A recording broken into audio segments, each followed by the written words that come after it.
Lavinia's POV. Imperial Palace. Dawn Spire Wing, Lavinia's chamber. I had just turned 14. And with that came the unshakable, undeniable truth. I was becoming more beautiful by the second. I leaned in closer to the mirror, my chin tilted at the perfect angle, admiring the delicate curve of my cheekbones, the glow of my skin and the mischief dancing in my eyes. Gods, I am so gorgeous, I murmured, smirking with full confidence as if the mirror might disagree otherwise. Behind me Morella giggled. There she goes again, praising herself like she's a goddess carved from marble. Nanny chuckled too, her hands busy folding freshly ironed gloves. Let her be. I spun on my heels, placing my hands firmly on my hips like a general addressing her troops. What? I demanded with mock indignation. Am I lying? Nanny gave me that indulgent smile she reserved for when I was being particularly ridiculous. She stepped closer and began adjusting a stray curl beside my temple. No, princess. You're not lying. She patted my cheek fondly. You're absolutely beautiful. After all, you are the daughter of the emperor. And your father was considered quite the heartthrob in his youth. She's not wrong. I smirked. Exactly. Papa might be broody and grumpy and aging like fine cheese. Who are you calling broody? Oh no. Curse timing. I turned slowly, like a criminal caught mid-heist, and there he was. Emperor Cassius Devereux himself, standing at the door with his arms folded like an offended statue of war. One brow raised, a familiar imperial scowl sharpening his already sharp face. He looked like he'd been lurking there for at least a few lines of dialogue. I cleared my throat, smiling nervously, backing away from the mirror like it had betrayed me. Well, what I meant was, Papa, you're broody in a heroic, mysterious kind of way. He narrowed his eyes. But still very handsome. I added quickly, my hands fluttering as if that would fan away the awkwardness. More handsome than the gods. Honestly. Divine even. I mean, have you seen your cheekbones? I inherited those. That's why I'm beautiful too. It's genetics. Glorious genetics. He sighed the way only fathers with dramatic daughters do. Long-suffering. And vaguely amused. Get ready, he said. You're coming with me to meet a diplomat. I instantly straightened up, shoulders squared like a soldier going to battle. Yes, sir. I said brightly, already making my way to his side with my usual confident skip. He looked at me sideways. Don't sir me. You sound like that idiot Theon. I grinned. Fine. My liege. He gave me another sigh and turned to walk, but I slipped my hand into his and matched his pace. So, who's this diplomat? Are they boring? Or scandalous? Please tell me it's scandalous. I need a little scandal today. Just one of those idiot empires from the Western Vale, he said, waving a hand as if swatting away an annoying fly. The new king wants our support to wage war against his neighboring enemy empire. Claims he's cleansing the bloodline or some such nonsense. I nodded wisely as if I understood the politics of power-hungry monarchs and ancient grudges. Ah, I see. One of those. So, are we going to help him? Papa gave me a withering side glance. No. He's an idiot. We gain absolutely nothing. I grinned. So we're kicking him out, in a charmingly elegant way? You'll do the diplomatic, we shall consider your offer, and then ghost him like last season's ambassador. Papa paused for a second. Then deadpanned, no. We'll let him talk for 5 minutes, maybe 6 if he brings good offer, and then I'll personally escort him to the gate. I blinked. That's not very elegant. And he glanced at me, face unreadable. After that we're going for a duel. I froze mid-step. Oh. No. I knew that tone. My entire soul short-circuited. Way out. Papa. I nearly tripped over my slippers catching up to him. We just dueled last week. My arms are still recovering. Do you know how long it took for my sword calluses to fade into elegant hand model-worthy fingers? Yes, he said calmly, never breaking stride. And now we do it again. WOY. I wailed, following him like a shadow of doom. Aren't you being just a little cruel to your beautiful, dazzling, one-of-a-kind, emotionally fragile daughter? He didn't even blink. No. Papaya. I threw my arms in the air. This is targeted abuse. Don't be dramatic. I am dramatic. That's my whole personality. He sighed. The long, tired kind of sigh only a father of a disaster princess could muster. You need practice. Practice for what? I gasped, arms flailing. The next Imperial War? Assassins. Papa paused at the doorway of the diplomatic chamber, one hand on the gold-etched handle. His voice dropped a notch. Calm. Quiet. Steady. For everything, Lavinia. What does that even mean? Everything? Why does he always speak in dramatic riddles like a retired hero from some tragic play? I huffed and crossed my arms, watching him push open the door. And as he stepped through like a looming god of war, I stayed behind for a second, just one tiny second, to collect my thoughts. Because, honestly, ever since Osric's coming-of-age ceremony, it feels like someone took the script of my life, the original novel, and set it on fire. Then rewrote it. In blood. And sarcasm. According to the book, Osric should have gone off to war by now. Fought bravely. Gotten all mysterious and brooding with scars and sword fights and tragic flashbacks. Then a year later he'd meet the female lead of the story, some dazzling beauty with star-blessed destiny and the perfect jawline, and fall in love or angst or whatever the plot demanded. But no, he took the oath. And now he's stuck with me. Surprisingly, he doesn't seem to mind. Somehow, Osric manages both being the heir of House Everhart and my Shadow Knight, the Crown Princess's glorified bodyguard, study partner, sometimes an unofficial tutor and occasional tea companion, all without combusting. He's calm. He's composed. He's chill. Which is weird. Weirder still, Papa keeps a very sharp eye on him. Like hawk-level sharp. Every time Osric so much as smiles in my direction, Papa tenses like someone just insulted the Empire. It's almost comical. I have a theory. A very solid scientific theory. Papa is afraid I might fall in love with him. He hates the idea of any man being near me. Guards? Must be blind, married, or eunuchs. Knights? Allowed within dueling distance only. Visiting noble sons? Summarily executed via look alone. But the biggest twist in all of this? It's not Osric. It's me. Yes, I've grown taller. My figure has finally stopped being adorably awkward and started becoming elegantly lethal. And yes, I'm absolutely undeniably gorgeous. I say this with scientific objectivity. But more than that, I'm stronger. Like actually stronger. Stronger than Selim. And Selim is the one destined to become the Empire's finest sword in the future. Keyword was is now. Now I duel better. I move sharper. I win more. Papa made sure of that. After I have been officially moved to my own estate, the Dawnspire Wing. I thought we would be meeting less because he's the Emperor and Emperors are busy. But no. I see Papa more now than I did when we used to share a chamber. He drags me to meetings. Takes me to diplomatic negotiations. Makes me duel thrice a week. Sometimes 4 if he's feeling dramatic. He trains me. Mocks me. Pushes me. Corrects my footwork at breakfast. Lectures me on battlefield strategy during tea.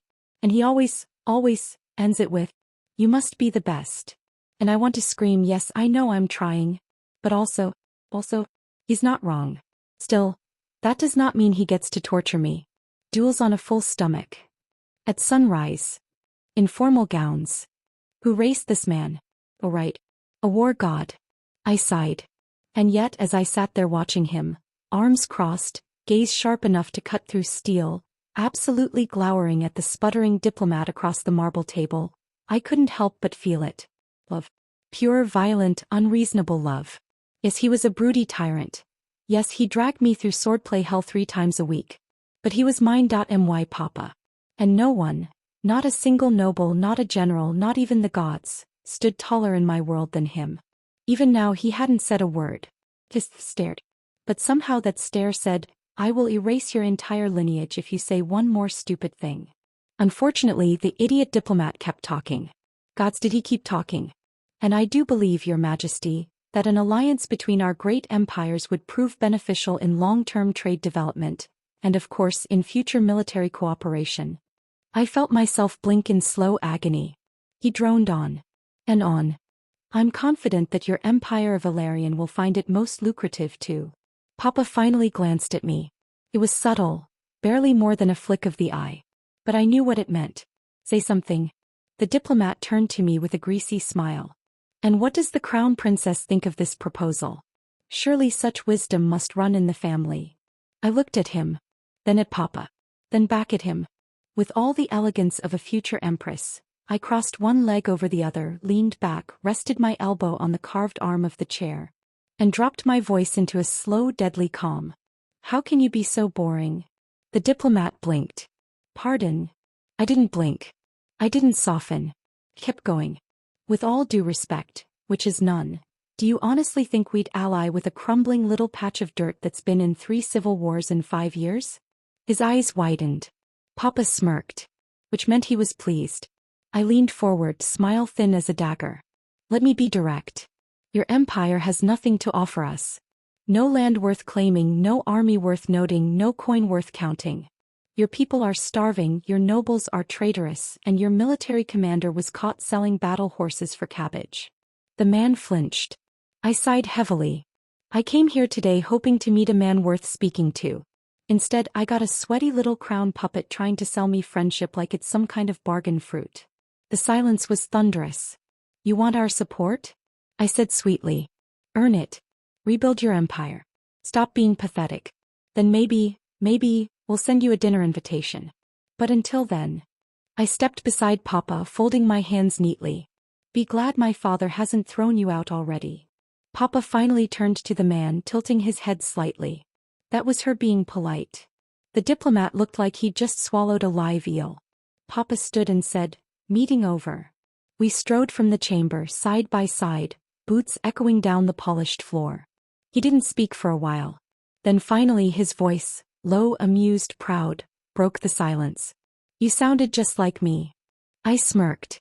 It's because I am your daughter. He ruffled my hair with a gloved hand. And though he'd never say it out loud, he was proud. I could feel it. And as we walked through the sun-drenched halls of the palace, I didn't feel like a little girl trailing behind a legend anymore. I felt like I was becoming one. Lavinia's POV. Imperial Palace. Dawn Training Grounds. Clang. Clang. Clang. Steel met steel in quick succession, sparks flying under the pale morning sun. Selim spun to the left and I twisted to the right, our swords locked midair, trembling with force.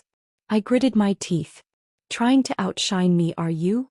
Selim smirked. Always, Your Highness. Oh, that smug little snake. We circled again, blades whirling with speed and rhythm, our boots kicking up dust with every pivot. My hair was tied back and sweat trickled down my brow like war paint. On the sidelines, watching with crossed arms and unreadable expressions, stood Papa and Ravik. I think the princess shows natural leadership, Ravik murmured, his eyes keen, observant. Papa nodded slightly. What do you think, Your Majesty? Ravik asked, eyes shifting to the boy I was sparring with like he owed me money. Papa didn't answer immediately. Ravik studied him closer. And whereas Selim, he's good. Strong. Good balance. His grip is steady. Honestly, he's on par with the princess in speed and form. I don't want her equal, Papa cut in coldly. I want her better. Ravik blinked. She needs to be stronger than him, Papa continued. Smarter. Sharper. I want no weaknesses left to exploit. Ravik cleared his throat. Understood, Your Majesty. I'll tighten her training schedule. Tighten? What are we, bolts? Lavinia, Papa called. We halted mid-combat, blades still up. I panted slightly, sweat dripping down my temple. Yes, Papa? You can stop. I lowered my sword, slightly limping toward him with all the drama of a royal martyr returning from battle. Do I need to improve more? I asked. Papa gave me the same look he gives unruly ministers. Yes, he said simply. You're still clumsy. Rude. But. I pointed a finger at Selim, who was wiping his brow and catching his breath. I'm better than him, right? There was silence. Papa looked at me. Then at Selim. Then back at me. Without a word, he took the cloth a servant handed him and wiped the sweat from my forehead like I was still 5 years old. Better, he said finally. Not the best. I groaned, my head falling forward dramatically to rest on his chest like I was a tragic heroine from one of Nanny's bedtime stories. Sword practice is tough, I mumbled into his tunic. Tougher than life. Tougher than math. Tougher than diplomacy tea parties. Papa smiled. Actually smiled. Then he patted my head like he was comforting a slightly unhinged kitten. "Don't worry," he said gently. Then came the cruelty. "I'll make sure it becomes tougher." I stared at him, absolutely dumbfounded. "That didn't help, Papa." He turned away with all the subtlety of a smug villain, hands folded behind his back. "The day you beat me in a duel," he said over his shoulder, "is the day you will be the best." Selim, now standing straight again, nodded seriously. "That's fair." Ravik added with a shrug. "That's how the Emperor measures love. Through suffering." I groaned, my sword clattering beside me as I sprawled across the training mat like a fallen knight. I should have just lived as a pretty princess who collects cats. Papa didn't look back. "Too late," he said. Because of course it was. Then just as I was contemplating faking a fainting spell to skip tomorrow's training, Osric walked into the sparring ground. Calm, polished as ever. He bowed deeply, first to Papa, then to me. "Greetings, Your Majesty." "Your Highness, Crown Princess." I gave him a small grin, still lounging on the training mat like a war-torn martyr. "You arrived early today, Osric." He offered a mild smile. "I finished my duties ahead of schedule, Your Highness." And that's when I felt it. That shift in the air. Like the temperature had dropped. I glanced at Papa, who was staring at Osric like every molecule in his imperial blood had declared this man a personal enemy. Honestly, if looks could set people on fire, Osric would already be ash. Osric of course noticed. Everyone noticed. You could feel the brooding through the silence. Papa narrowed his eyes and said flatly, "Ravik, let this man guard Lavinia today and you follow me." Ravik blinked. "Yes, Your Majesty." Then Papa turned to Osric, his expression now upgraded to murder with patience. "I'm leaving her with you today," he said, voice calm. Deadly calm. "If anything happens." He didn't even finish the sentence. Because he didn't need to. The unspoken threat hung in the air like smoke from a battlefield. Osric bowed with the grace of a man who's used to standing near death. "Understood, Your Majesty." And then, Papa was gone. Like a storm exiting a field. And the moment he disappeared around the corner, Osric and I exhaled like we'd both just finished holding our breath underwater for 7 straight minutes. Even the guards visibly relaxed. I stood up, brushing dust off my tunic with a huff. I wonder when he'll stop being this dramatic? Osric fell into step beside me as we made our way back toward my estate. "He is the Emperor," he said lightly. "I think the drama is inherited." I shot him a look. "Excuse you." He smirked.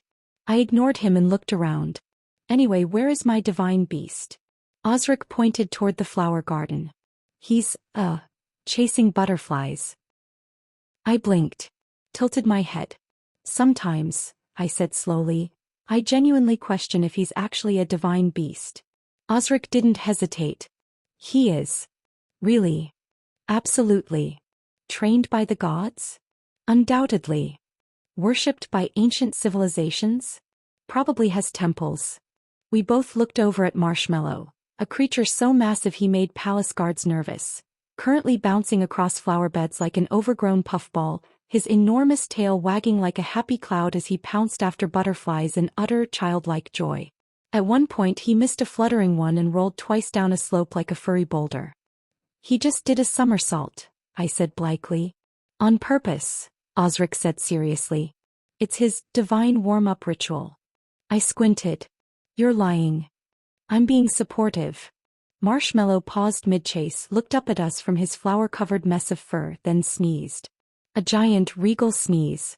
That startled the birds in the trees. And maybe shook a bush. I pressed my fingers to my temple. "We have a war beast blessed by the heavens. And he's currently trying to befriend a butterfly."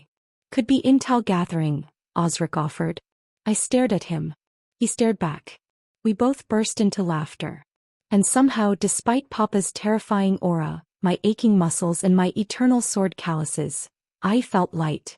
Because in this absurd, chaotic palace full of pressure, politics, and paranoia, I had my divine beast. I had my best knight. And even if I was currently being trained like the next war god, maybe it wasn't all bad. The sun was shining, the garden was peaceful, and Marshmallow was now lying dramatically in a patch of daisies like he'd just conquered the butterfly kingdom and was taking a well-earned nap. Peace. Sweet fleeting pea. Is there something funny? Gah. I yelped, nearly leaping out of my skin. Selim had appeared beside me like a shadow with bad timing and worse manners. Osric narrowed his eyes instantly, his hand twitching toward his sword like he was considering justifiable homicide. I did the more reasonable thing and bonk. Right on Selim's head. He flinched. Oh. Princess. You idiot, I snapped, glaring at him. Make some noise next time you decide to materialize out of thin air. You scared me more than Papa's, let's duel, face.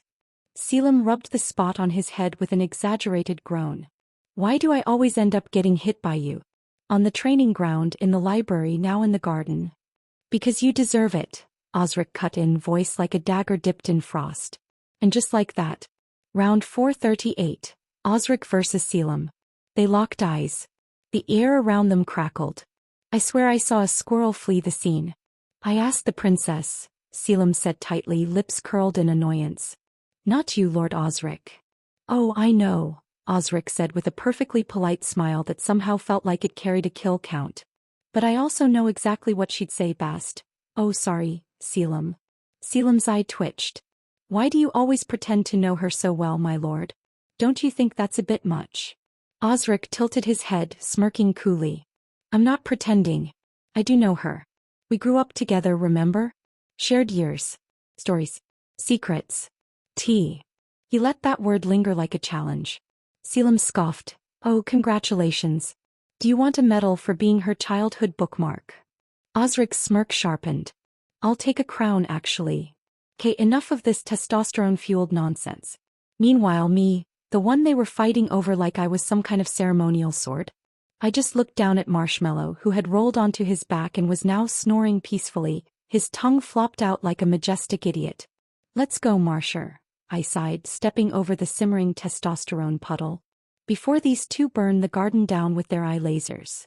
Marshmallow blinked awake, stretched, and lumbered after me like a fluffy tank. Behind me I could still hear them. She doesn't even like strong tea. She pretended to like yours so you'd stop talking. Oh really? Gentlemen, I called sweetly over my shoulder. If either of you starts a duel right now, I swear I will lock you both in the Imperial wine cellar with Theon. You'll never make it out. Silence. Victory. I smirked and strode back into the palace with Marshmallow marching beside me like the fluffiest bodyguard in history. He was still wearing a flower crown. I didn't stop him. He looked majestic. And for a moment it really did feel like everything was in place. Like the Empire was steady. Like the sky wouldn't fall today. But what I didn't know, what none of us could have known, was that this peaceful day, this perfectly normal sunny butterfly-chasing day, would unravel. That by nightfall, Osric would be thrown into the dungeons. Imperial Palace, private garden, late afternoon. The sun had melted into its softest hue, dripping gold over the palace walls like honey poured from the heavens. The breeze was lazy, the flowers were smug, and my gown, thank you very much, shimmered like it had been blessed by fashion gods themselves. It was in every sense disgustingly peaceful. Too peaceful. Marshmallow had planted himself under the tree, belly up, all four legs in the air, snoring softly like an overgrown kitten with royal entitlement issues. I, meanwhile, lay across the velvet picnic cushions like a sun-kissed goddess.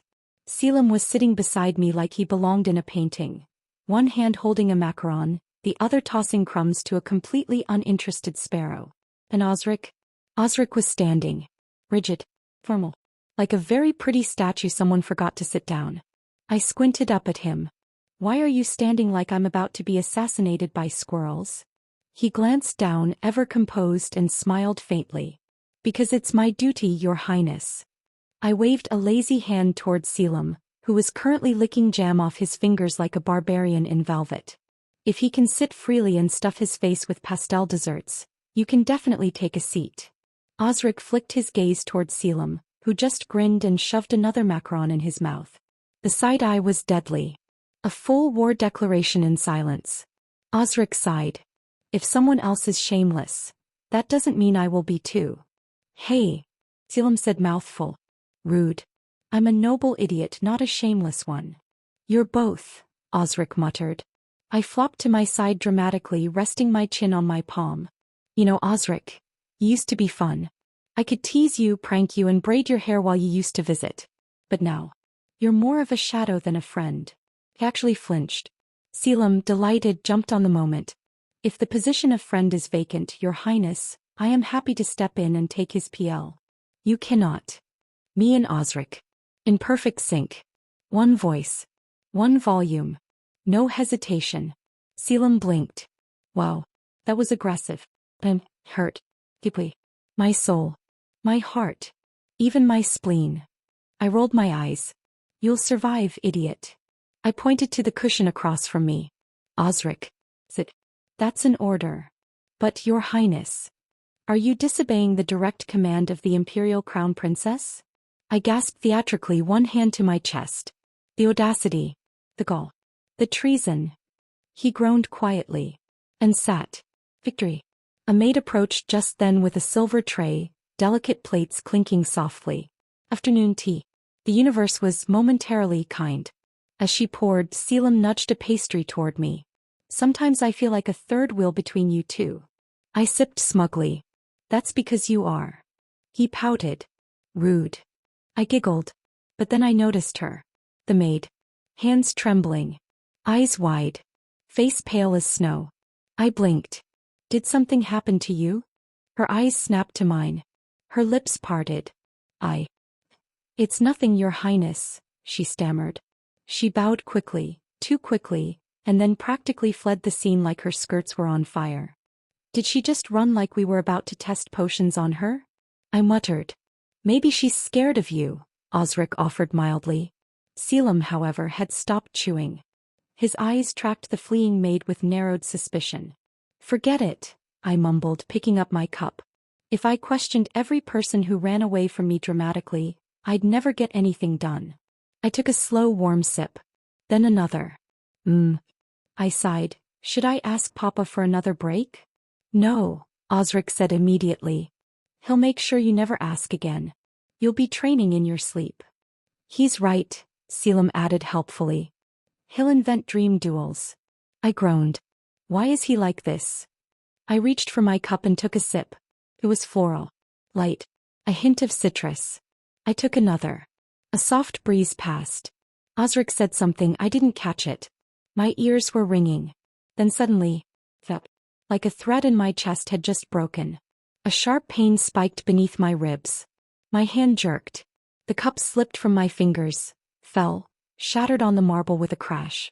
Lavi. Osric's voice turned sharp, cutting. What happened? I don't. My fingers clutched my side. The pain was spreading. Fast. Hot. Searing. My vision, blurred.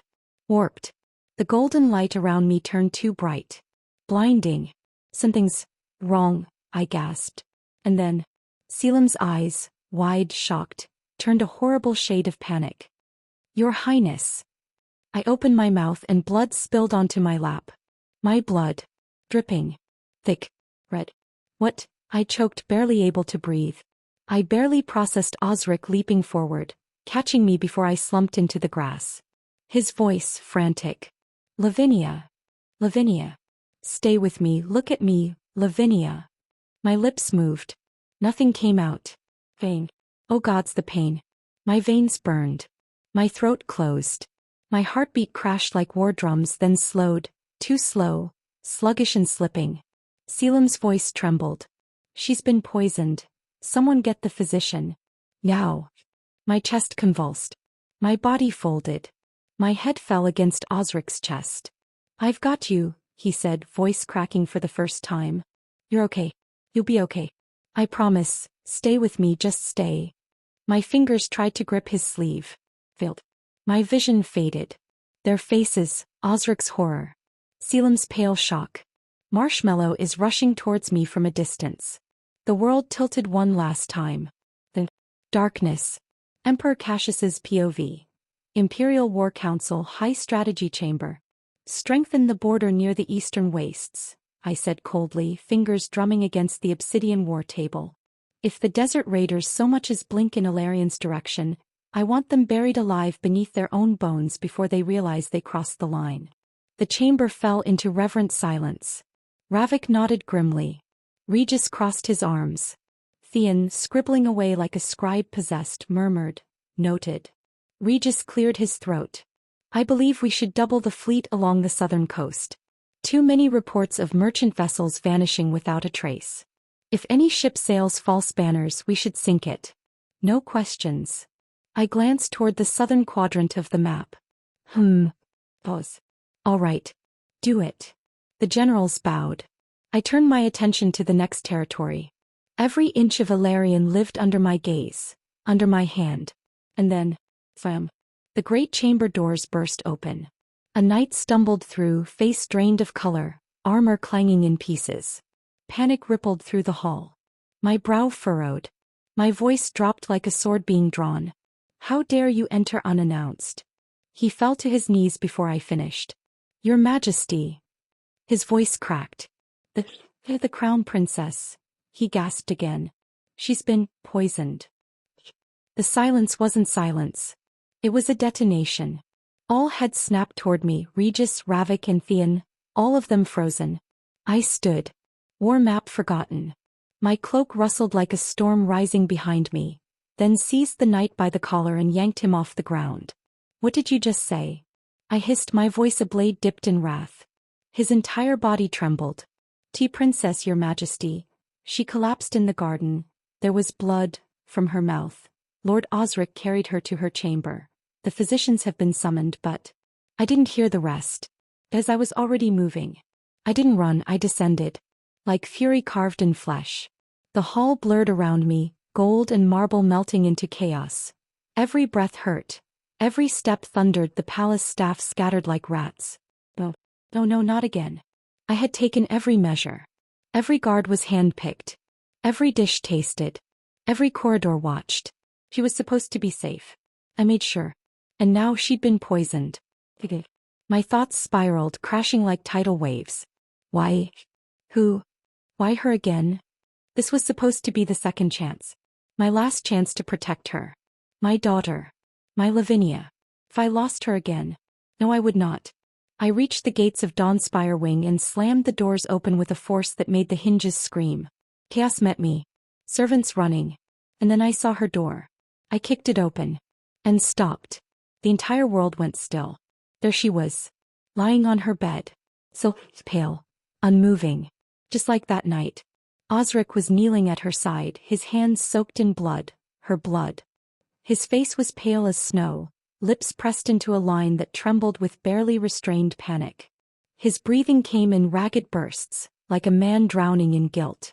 Selim stood a few paces behind him, frozen. His fists clenched so tightly that blood dripped from his knuckles, trailing down his wrist like silent grief. His jaw was locked, eyes wide with horror. He didn't move. None of them did. When I stepped into the room, everything stopped. Like the air itself forgot how to breathe. I walked forward, slow, but not steady. My hands were trembling. Me trembling, because nothing, not 10 wars nor 1,000 deaths, compared to the sight of my daughter lying there like she had already slipped from this world. Osric looked up at me. "Your Majesty." He whispered hoarsely, bowing his head. And I saw red. I stared at him, the man who swore to guard her with his life. And I snapped. I seized him by the collar and yanked him up with one hand. His eyes widened, shocked, but he didn't fight back.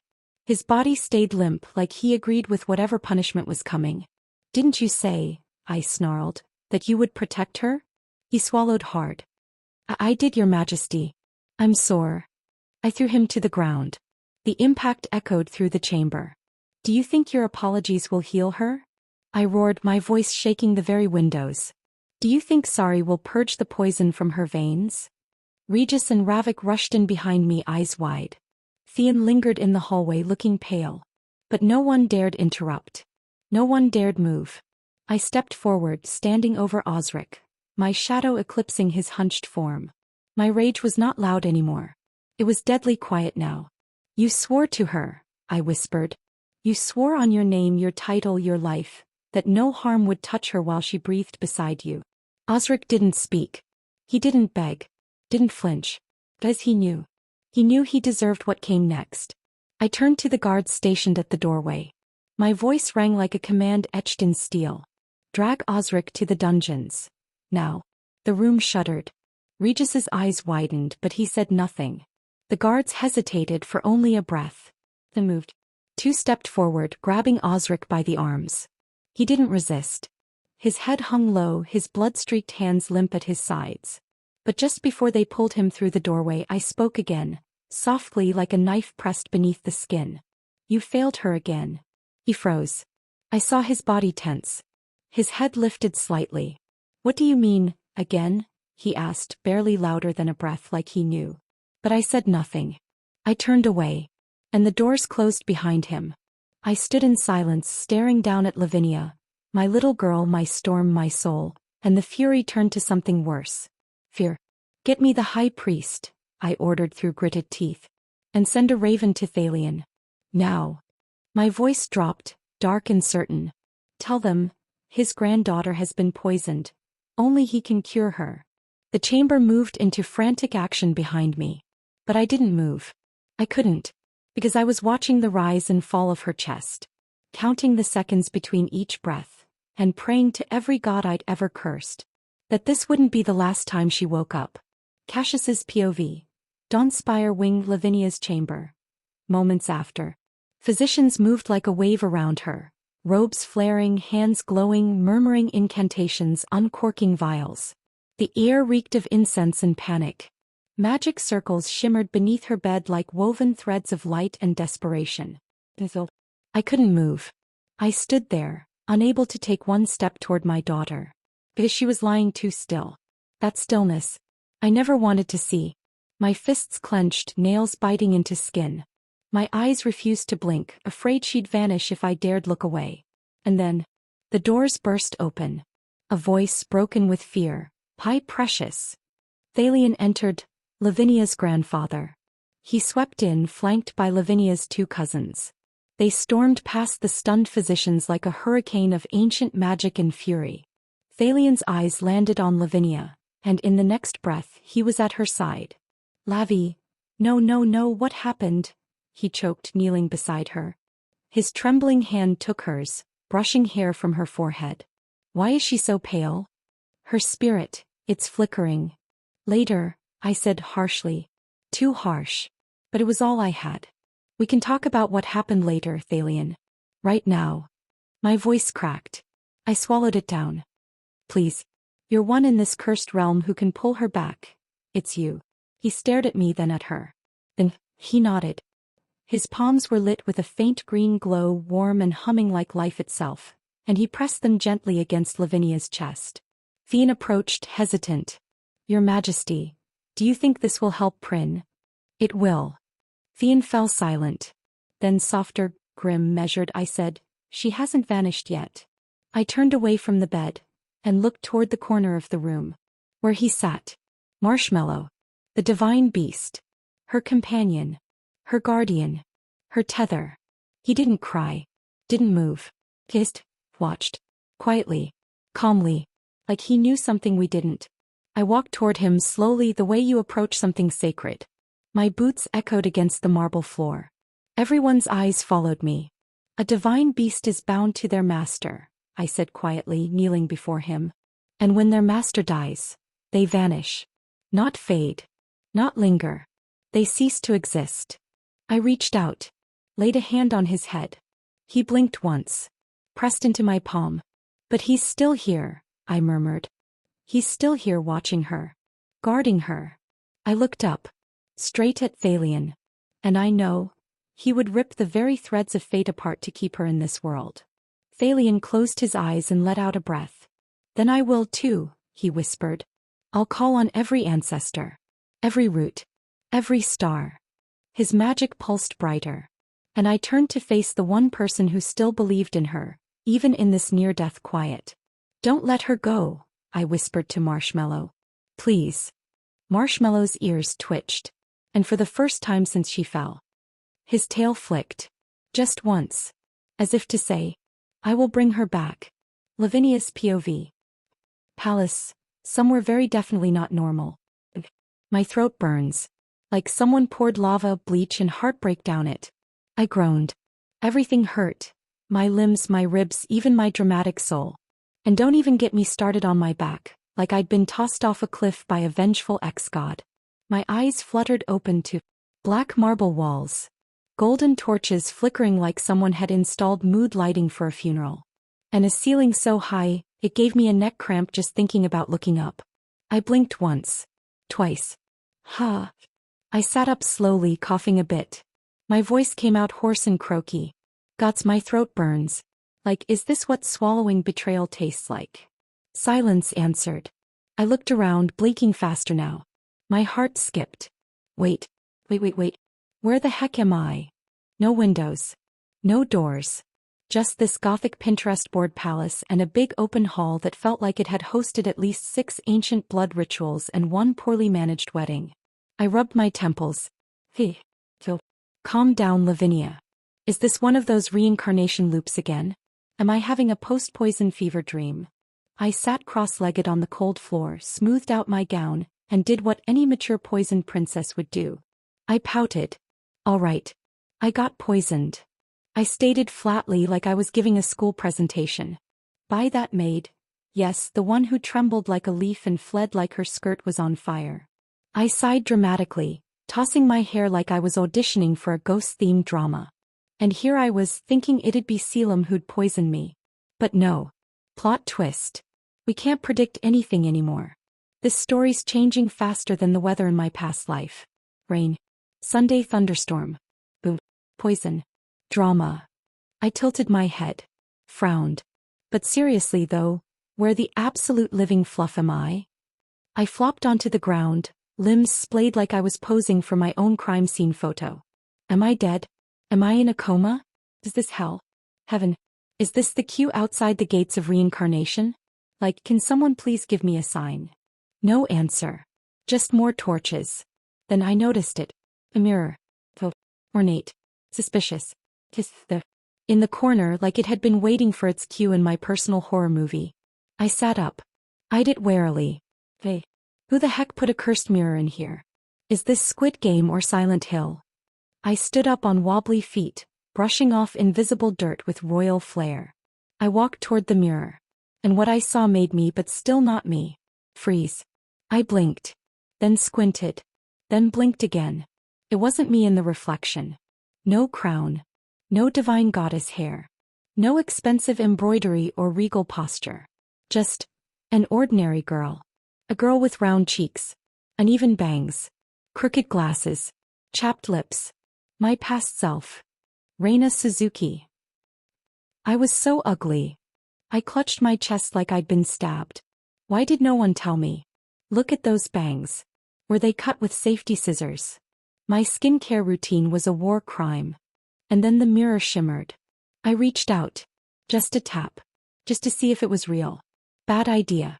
The moment my fingers grazed the glass, it sucked me in like I was a spaghetti noodle. And oh, wait.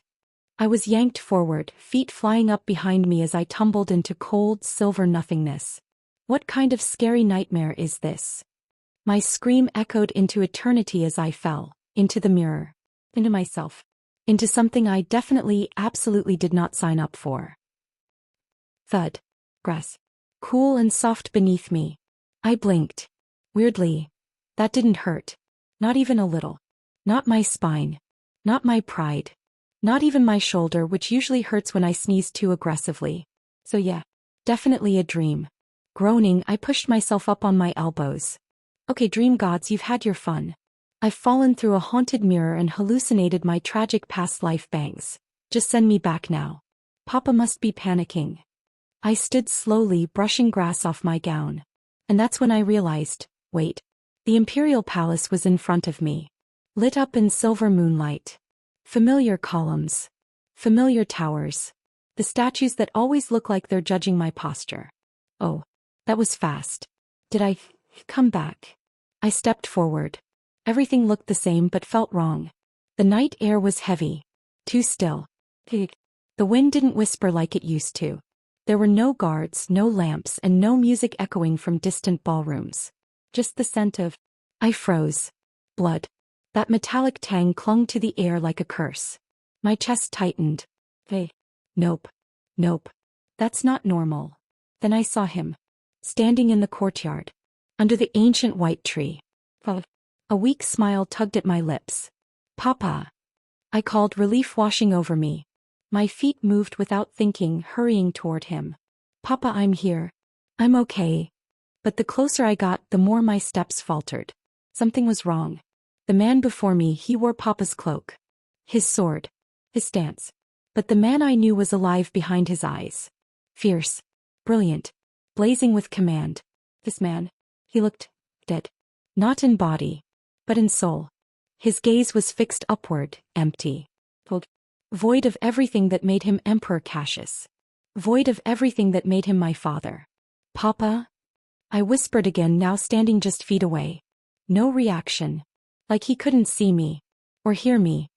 His hand gripped his sword loosely, the blade already stained with blood. Fresh. Then quietly, brokenly he spoke. What's the point? My heart dropped. His voice was hollow.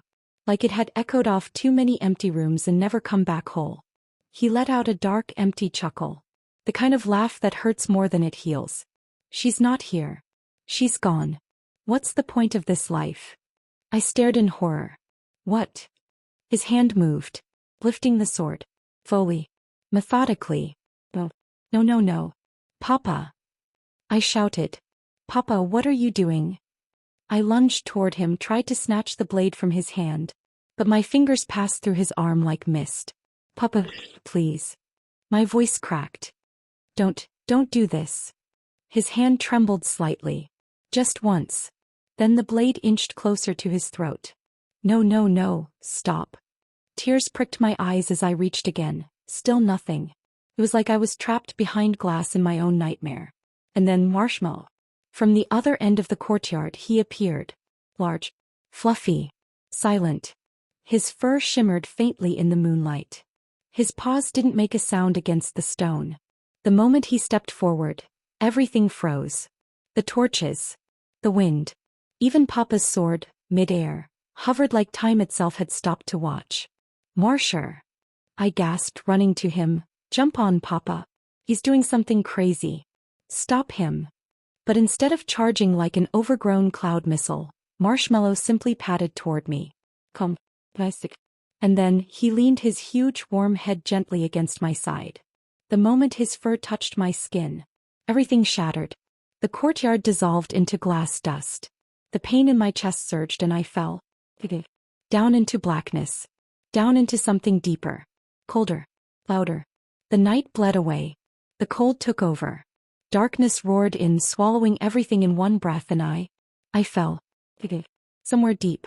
Somewhere forgotten. Somewhere not real. Marsher. I whispered into the void, trying to hold on to something. Anything. Tears stung my eyes and I didn't even know why. Please. I have to save Papa. He's doing something crazy. Please. And then. Nothing. Cassius's POV. Dawnspire wing, Lavinia's chamber. Moments after Thalion begins healing. The air was still. Too still. The room pulsed with light from Thalion's hands, his elven magic curling like vines of gold and green around my daughter's body. The physicians had all gone quiet now, giving way to something older than medicine. Older than logic. Magic that remembered the roots of the world and the first breath of life. And I couldn't breathe. My lungs refused to move, and my heart hammered in my chest like a warning bell. I stared at her face, too pale, too still, and begged the gods I've spent a lifetime cursing to just this once. Then I saw it. A tear. Sliding down her cheek. Slow. Quiet. Like a whisper from the edge of death. And that was when something inside me broke. Relief surged through my veins like fire. My knees gave in. I sank beside her bed, my hand reaching out with a tremble that I hated but couldn't hide. I caught that tear with my thumb, cradling her face. She's coming back, I whispered, more to myself than anyone else. God, I always hated seeing her cry. I'd kill nations to keep a single tear from her eyes. But this one, this single fragile thread of salt water, it saved me. I gripped her hand in both of mine, tight as if my strength alone could anchor her. I leaned down and pressed a kiss to her forehead, the way I used to when she was a child and nightmares tried to steal her sleep. Come back to me, Lavinia, I murmured, my voice cracking. Come to me, my child. I'll tear down every shadow that's chasing you. I'll erase every nightmare you saw. I swear it. The light flickered once and then, Thalion exhaled, voice trembling as his hands fell from her chest. She's back, he said, eyes glistening. My precious girl. She's back to us. I let out the breath I didn't know I was holding and rested my forehead against her hand. I didn't speak. I couldn't. The war in my chest had gone quiet for the first time in hours. And then, of course, Regis's voice broke the stillness.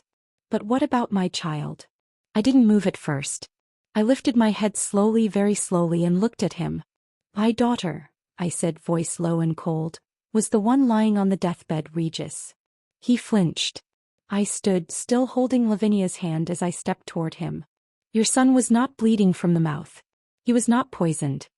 He was not dancing between death and a prayer. Regis stiffened, jaw clenched, but I didn't stop. And it was your son, I said sharper now, who took an oath before her and the whole empire to protect her. An oath sealed in blood. And he failed. Regis stepped forward, frustration bleeding through. But I didn't let him finish. No. My voice thundered through the chamber, final as judgment. You may speak when I allow it. And right now I'm not finished. He looked away, biting down words. I took a breath, slower this time. I will not execute Osric, I said finally, the words falling like steel against marble. That mercy is not mine to give or deny. Regis's head snapped up. Then who? She will decide, I said, motioning toward Lavinia's resting form. If she chooses to forgive him, he walks free. If she does not, then not even your bloodline will protect him. A heavy silence followed. Regis's hands curled into fists at his side, knuckles white.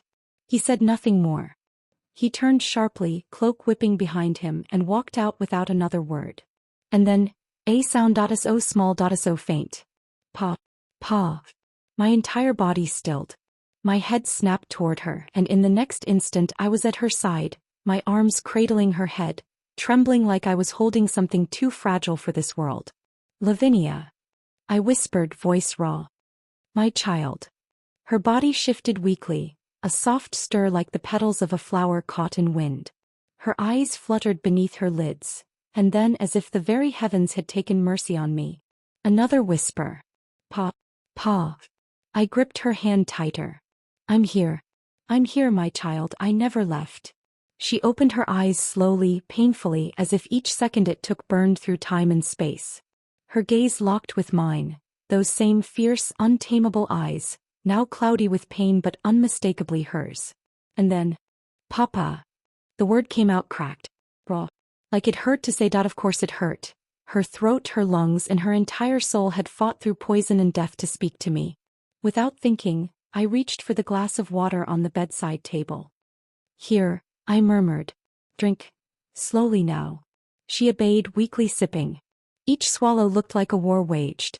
When she finished, her gaze drifted back up to me and her eyes swelled with tears. And then she lunged. Wah. She threw her arms around me, face buried against my chest, sobbing like a child. I had a bad dream, Papa. It was so bad. It was scary. So scary, Papa. You were.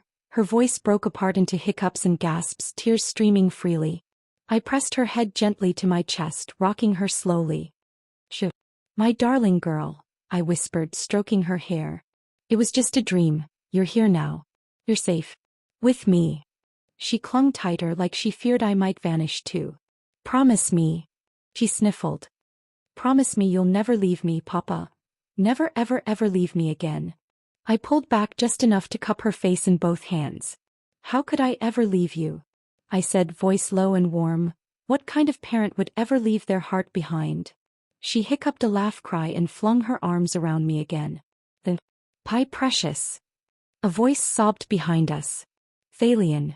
Lysandra was next. Don't hog all the hugging, Imperial Drama King. Theodore followed with a silent nod, tears in his eyes, arms wide like a solemnly patient tree. Lavinia peeked up from my shoulder, blinking at the trio. Her eyes were still red and her voice cracked with sleep and crying as she muttered, Oh gods, this is going to be a group hug, isn't it? She opened her arms slowly, mock-grudgingly. Fine.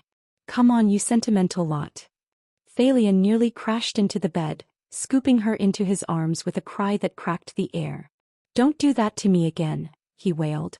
"You wicked radiant child, my precious, how could you nearly leave this poor grandfather all alone?" She giggled through her tears, patting his back. There, Grandpa. I'm okay now. I'm back. Very alive, see? Breathing and everything. I saw your spirit flicker," he sniffed, clinging to her like she might fade again. "I mean, technically, yeah," she said, voice light but still hoarse. "But now I'm flickering back so you can calm the elf down." Lysandra and Theodore wrapped around both of them like tangled vines of affection, and for a brief, perfect second, everything in that room was warmth. Thalion sniffled beside her like a broken pipe, clutching her with all the might of a grandfather who had aged 100 years in an hour. Lysandra and Theodore were no better. They tangled around her like vines of sunshine, arms everywhere, words overlapping. "I was about to burn down the palace if you didn't open your eyes," Lysandra sniffed, dramatically wiping his nose. Theodore nodded solemnly. "We even started writing an epic ballad in your honor." It rhymed. For a brief, perfect second, the world was warm. Her laughter, soft and choked. The way she held on to them like they'd all been sewn back together by sheer will. This was all I wanted. But now it was time. I rose slowly, steel in my spine. The golden cloak swept behind me like a storm. My voice rang across the room like thunder. "Ravik!" The chamber jumped. The doors swung open and in came Ravik. He paused just a moment when his eyes found Lavinia, relief washing over his face. "Princess," he said, bowing low. "Thank the gods." Lavinia, perched like a sleepy kitten between 3 weeping elves, lifted a hand. "Hi." Then I spoke again. Controlled. Commanding. "Ravik." He straightened instantly. "Your Majesty? Did you catch that maid?" He didn't flinch. "Yes, Your Majesty. She's in the dungeons. Awaiting your judgment." "Good." I gave a sharp nod, already moving toward the door. "Then let's go." But before I could cross the threshold, her voice stopped me. "Papa." I turned. She was looking around. Searching. "What are you looking for, my child?" I asked more gently than I meant to. Her brows furrowed. "Where is Osric?" A beat. "He should be here, with me." My answer came flat. "I'm forgiving." "At the dungeon." The silence that followed sliced through the room like a blade. Lavinia's eyes widened with surprise and confusion. Soft. Almost innocent. She blinked once. Then again. As if trying to catch up with what I'd just said. Her breath caught. What? Lavinia's POV, Dawnspire Wing, her chamber moments after learning Osric is in the dungeon. "At the dungeon," Papa said flatly. No emotion. No hesitation. Just cold, merciless steel wrapped in fatherly disappointment. I blinked. Did I hear that right? Maybe my ears went blind. Wait, no, I mean deaf. Gods, I can't even think straight. Because surely I did not just hear the words, Osric and dungeon in the same breath. I gawked at Papa, brain refusing to process. And then, louder than I meant, my cracked voice tore the silence. What? Papa didn't flinch. He didn't even blink. Just stood there like a judgmental statue. I stared at him, heart stammering in a rhythm only betrayal could write. "Why?" I asked, already dreading the answer. And of course he delivered it with the emotion of a dying glacier. "Because he failed to protect you." "Excuse me?" I went so silent you could hear my soul screaming. "Then, are you see?" Cough, thug. I doubled over, clutching my throat. God, my throat hurts, damn it. Papa instantly panicked. "Lavinia." Brother Lysandra jumped in like a knight in slightly wrinkled robes. "Why are you yelling?" he chided, thrusting a cup of water in my hands. Then he turned to Grandpa Thalion and jabbed a finger toward my neck like an indignant chicken. "Uncle, heal her throat. She's being dramatic and broken." Grandpa Thalion gasped like someone just insulted elven wine. "My radiant child's voice is compromised." With a flourish worthy of a forest god, he placed his glowing hands on my throat. Golden magic pulsed gently against my skin, warm and soothing like sunshine and secrets. And within seconds, my throat was blissfully normal again. I coughed once, experimentally. Nice. Then I turned back to Papa. "Why would you do that?" I asked, now in perfect high drama vocal clarity. Papa sighed, already looking tired, like my very question added 10 years to his soul. Just like I said. He failed to protect you. And he deserves punishment. My jaw dropped. Punishment? Papa, I didn't even know I was going to be poisoned. Selim was there too and none of us noticed. What, should we all take turns in the dungeon? Papa scoffed. Scoffed. Like I was a naive child suggesting we pardon a known traitor for wearing mismatched shoes. It's still his fault, he muttered. I blinked at him. Wow. He sounded like he was itching for a reason to lock Osric up. Did the poor man breathe wrong in his presence or something? All right. I huffed, leaning back against my pillow. Release him. Papa's face turned colder than a snowstorm in the Clouds Pine Mountains. He still hasn't received his punishment. I groaned. Papa, he's in the dungeon. For a completely absurd, logic-defying reason. That's punishment enough. Papa exhaled through his nose like an offended basilisk. I turned to Ravik, who'd been pretending to be a decorative statue since this whole mess began. Ravik, please release Osric. He looked at Papa. Of course he did. I narrowed my eyes. He's my shadow. My person. My man. I have the right to decide whether he deserves punishment, don't I? Am I right, Papa? Papa's jaw twitched. All right, he muttered through gritted teeth. Do whatever you want. And then he muttered under his breath, still loud enough for the gods and everyone in the room to hear. Just, don't call him your man. It disgusts me. And with that he swept out of the chamber like an offended opera villain, golden cloak flaring behind him. I stared at the door. Wow, I deadpanned. He really said disgusts me, huh? Forget him, my precious, Grandpa Thalion sniffed dramatically, wiping away non-existent tears. Your father is a certified crazy person. Lysandra and Theodore both nodded solemnly. But then Lysandra cleared his throat, folded his arms and gave me that look. The one older brothers save for lectures wrapped in false wisdom. But, he said sagely, he's right about one thing. Everyone turned. I raised an eyebrow. Which part? The part where he puts my person in dungeons for not being psychic. Lysandra pressed his fingers together like a monk. The part where you shouldn't call someone your man so carelessly. Grandpa Thalion nodded with comically grave agreement. Absolutely. That phrase carries weight, my radiant blossom. Ancient weight. Like you both are fated to be together. Brother Theodore crossed his arms, looking pained. I agree. I stared at them all. Then I slumped back on my pillows. Oh gods, I muttered. All of you are insufferable. Grandpa Thalion kissed my forehead. Yet you love us anyway. I groaned into my blanket. I really need Osric back. And where in the 10 burning heavens is my divine beast? I need snuggles, sarcasm, and a creature who doesn't throw people in dungeons. Location: the dungeons. Osric's POV.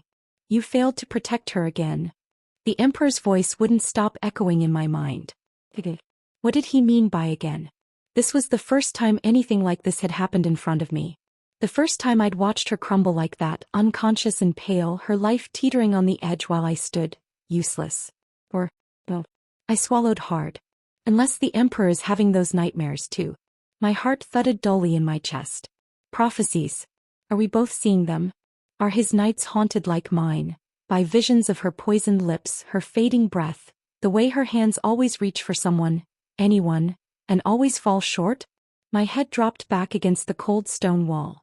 The chill seeped into my skin like a reminder. I don't know what's happening anymore. I muttered. I just hope the princess is cured. That's all I wanted. Just for her to open her eyes again. To sit up and glare at me. Call me dramatic. Boss me around with that voice full of fire and pride. But something isn't right. None of this is right. In all those visions, those nightmares or prophecies or whatever curse has been plaguing my sleep, Selim was always the one who poisoned her. It always happened after her coming-of-age ceremony. So why did it change? Why no? Why before? I squeezed my eyes shut. Are the visions shifting? Is fate rewriting itself? I don't know. All I know is this: there's a rat in the palace. Someone tried to kill her. And I'm going to find them. I pushed up from where I sat and murmured to myself, first, I have to catch the rat who dared poison her. That's when I heard it, a familiar voice, dry and rumbling like crushed gravel. Well, are you enjoying your stay, son? I turned sharply. There he was. My father, standing outside the cell doors like the Grand Duke he was, back straight, expression unreadable. And yet something about his gaze was different. Father, I breathed. I stood immediately. The princess, how is she? Is she?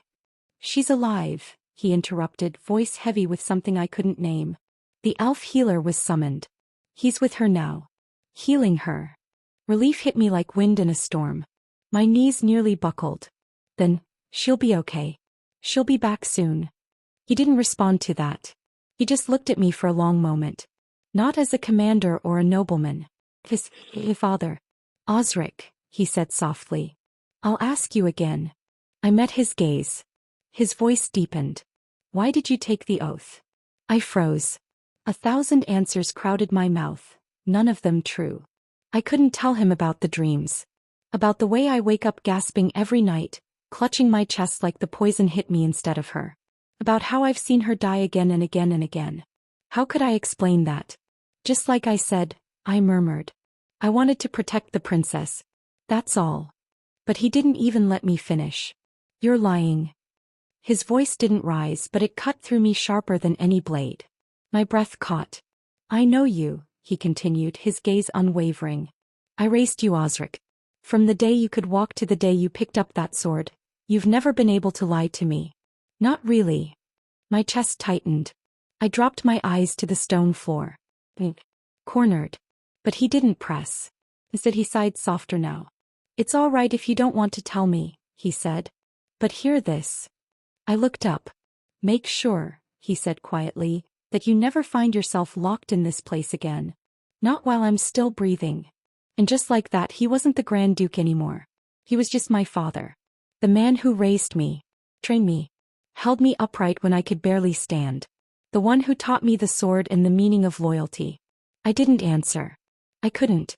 I just looked at him, throat tight with all the words I didn't know how to say. He turned to leave. The oath you took, he said, pausing at the stairway, bears more consequences than even you understand. So do your job properly, Osric. Not just for her, but for yourself. I straightened, shoulders squaring. Yes, father, I said quietly. And then, footsteps echoed again, steady and purposeful. Ravik. He emerged from the shadows like he'd been carved from the stone walls themselves. Cold, unreadable, precise. His eyes locked onto mine for a breathless second, just long enough to stir something uncertain in my chest, before he turned to my father and bowed respectfully. My lord, he said.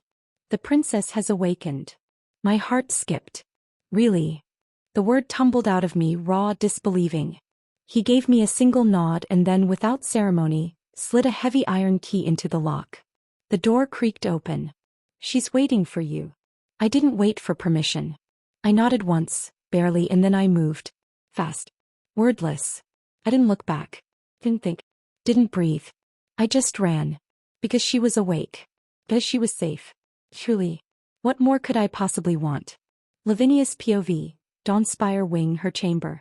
I plopped backward onto the absurdly fluffy mountain of pillows with a groan so dramatic. The bards outside probably thought I was dying again. Thank the gods, I mumbled, finally alone. Blessedly horizontal. No lectures, no tears, no glowing elf hands on my throat. Just peace, soft sheets, and sweet sacred silence. I closed my eyes, relishing the moment. It was so quiet I could almost hear the palace breathing around me. I wonder. I whispered into the air, when Osric's coming be. Thump. Heavy. Very heavy. Too heavy. I cracked one eye open. A giant golden paw flopped across my stomach like an affectionate sack of bricks. Then, slurp. My cheek was suddenly under siege from a rough, wet tongue. Marsher.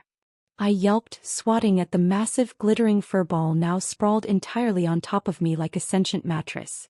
He chuffed happily, tail swishing like a battle flag in victory. His big, stupid divine beast eyes sparkled with affection. Golden fur shimmered like sunlit flame and he purred deep in his throat, loud enough to shake my bones. I can see you're thrilled to see me alive, I wheezed, face smushed under his chin. But Marsher, darling love of my life, if you keep lying on me like this, I'm going to die again. He responded by licking my eyebrow. I was smothered. This was it. This was how I'd go, flattened by a celestial tiger who loved too hard. I survived poison for this, I grunted. Truly poetic. And then, Princess. My head flopped sideways like a defeated pancake. I cracked open one eye again. There he was. Osric. Standing in the doorway, slightly out of breath like he'd run here, eyes wide with too many feelings he'd never say out loud. I raised a single limp hand in greeting. Welcome back from the dungeon, I rasped. I trust you had a lovely vacation. He blinked. And then, that rare thing. He smiled. Not the polite, knightly version. The real one. I did, he said, stepping forward. The accommodations were rustic. But the company, well, the rats were friendly. I snorted. How are you feeling, princess? I gestured dramatically at my situation. If this divine beast doesn't get off me soon, please start planning my funeral. Open casket. Embroidered gown. Lots of dramatic sobbing. Osric chuckled, gaze drifting to Marcia, who had not moved an inch, mind you, and then back to me. He's missed you.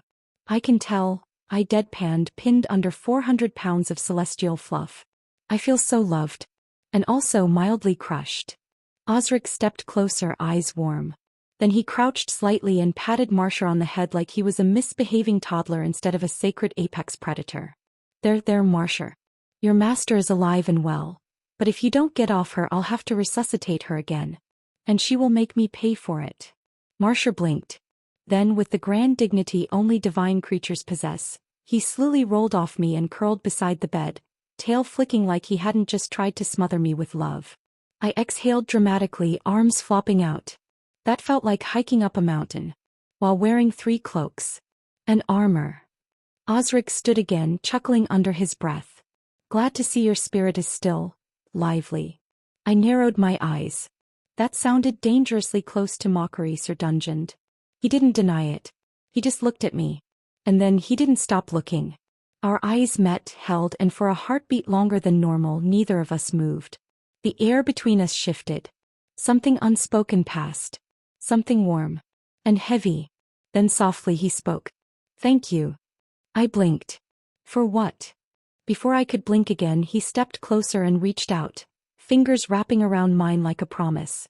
For not dying, he said, voice quiet. Honest. I guess. I stared down at our hands, now tangled together in a way that felt familiar and foreign all at once. We'd held hands before. Of course we had. We'd danced at court balls, we'd walked through palace corridors during winter festivals. He'd kissed the back of my hand like a good night more times than I could count in the name of greetings. But this wasn't ceremony. His hand felt warm. Taking. Like he was anchoring me, not to duty, not to tradition, but to him. I looked up at him and smiled gently. Don't worry. I won't leave you alone. Not until you decide to walk away from me of your own will. His grip tightened just enough to make my heart hiccup. I will never leave your side, princess, he said, firm and steady. Not even death could drag me away. Oh, well. Now my lungs were doing funny things. There was a beat of silence. Marcy's tail flicked once beside me. The divine beast who had been pretending to be asleep was definitely listening now. Traitor. I glanced at Osric again and cleared my throat, trying to will away the strange warmth creeping up my neck.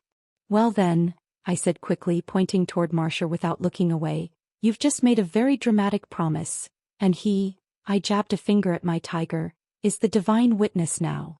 Marcia lifted his head, gave a solemn blink, and let out a low rumble that translated to something like, noted. Logged for future judgment.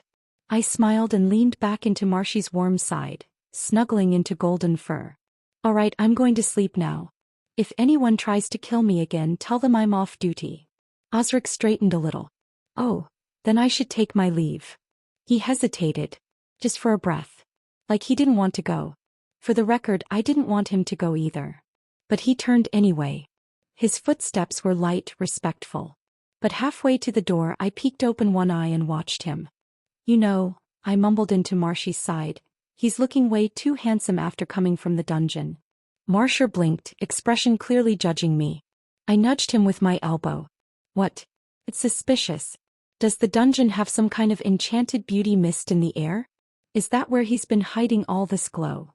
Marsher snorted, then dramatically rolled over so his back was to me, tail swiping across my face like a shush. I laughed softly and buried my smile against his fur. Outside the door I heard Osric pause for a second.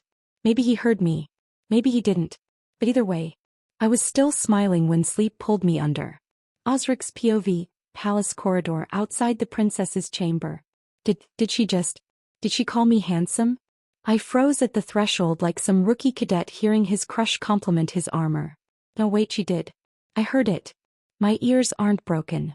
And now my face, my stupid treacherous face, was burning like a damn forge. My hand flew to my hair, ruffling it in some pathetic attempt to hide the fact that I could probably cook an egg on my own cheeks. Handsome, she said. I cleared my throat, hoping the guards hadn't noticed me grinning like an idiot just moments ago. They had. Of course they had. Their faces were blank, but a little too blank. That dangerous brand of guard poker face they use when watching nobles make fools of themselves. I composed myself, straightened, and then the fire in my chest settled into something colder. Sharper. I glanced at the two knights stationed outside Lavinia's chamber. My tone dropped an octave. No one leaves this hallway, I said, voice low and lethal. Not even to breathe. If anyone so much as blinks suspiciously, I want to hear about it. Both men straightened like they'd been struck by lightning. Yes, Lord Osric. I turned, cloak sweeping behind me as I stalked down the corridor. She was resting now. She was safe, for the moment. Which meant it was time. Time to find the rat. The one who dared to touch her cup. The one who dared to try and kill her. I clenched my jaw as I walked, boots hitting marble with clipped precision. This wasn't just an assassination attempt. It was a declaration. Someone had sent a message right into the heart of the Empire, and they'd used her as the parchment. Unforgivable. Unsurvivable. Where is the maid? I asked, voice flat as I passed two more palace guards. The one who poisoned the princess. The younger one flinched like I'd struck him. She was taken to the throne room, my lord, he stammered. The emperor is about to pass judgment. I stopped walking. Let the words sink in. The throne room. That meant emperor was already preparing to end it. Oh, that's not enough. Judgment? A royal decree? That was too clean. Too simple. Too merciful. I pushed open the towering doors of the throne room and the cold hit me first. Not a physical cold. A silence so sharp and biting it could cut flesh. The nobles were already gathered. Their robes glimmered, their eyes wide and wary. Not one of them dared whisper. Not with him seated on the throne. The emperor. He wasn't shouting. He didn't need to. He simply stared and the world seemed to shrink. His gaze was fixed downward. Cold. Merciless. Like a predator deciding which bone to snap first. And at his feet, the maid. The girl who had dared to touch what was not hers. The girl who had served poison to a goddess and called it tea. She knelt there, trembling like a leaf caught in a storm, her hands bound, face streaked with sweat and tears. And yet, I felt nothing. Then the emperor's gaze flicked toward me as I stepped forward. His voice rang across the hall, calm but glacial. She's the one. I didn't answer. I was already looking at her. Down at her. As if seeing through her skin, past her tears, past the pathetic apologies no doubt forming on her tongue. He spoke again, quieter now and somehow more terrifying for it. What should I do with her? He was asking me. Not the council. Not the nobles. Me. I stepped closer.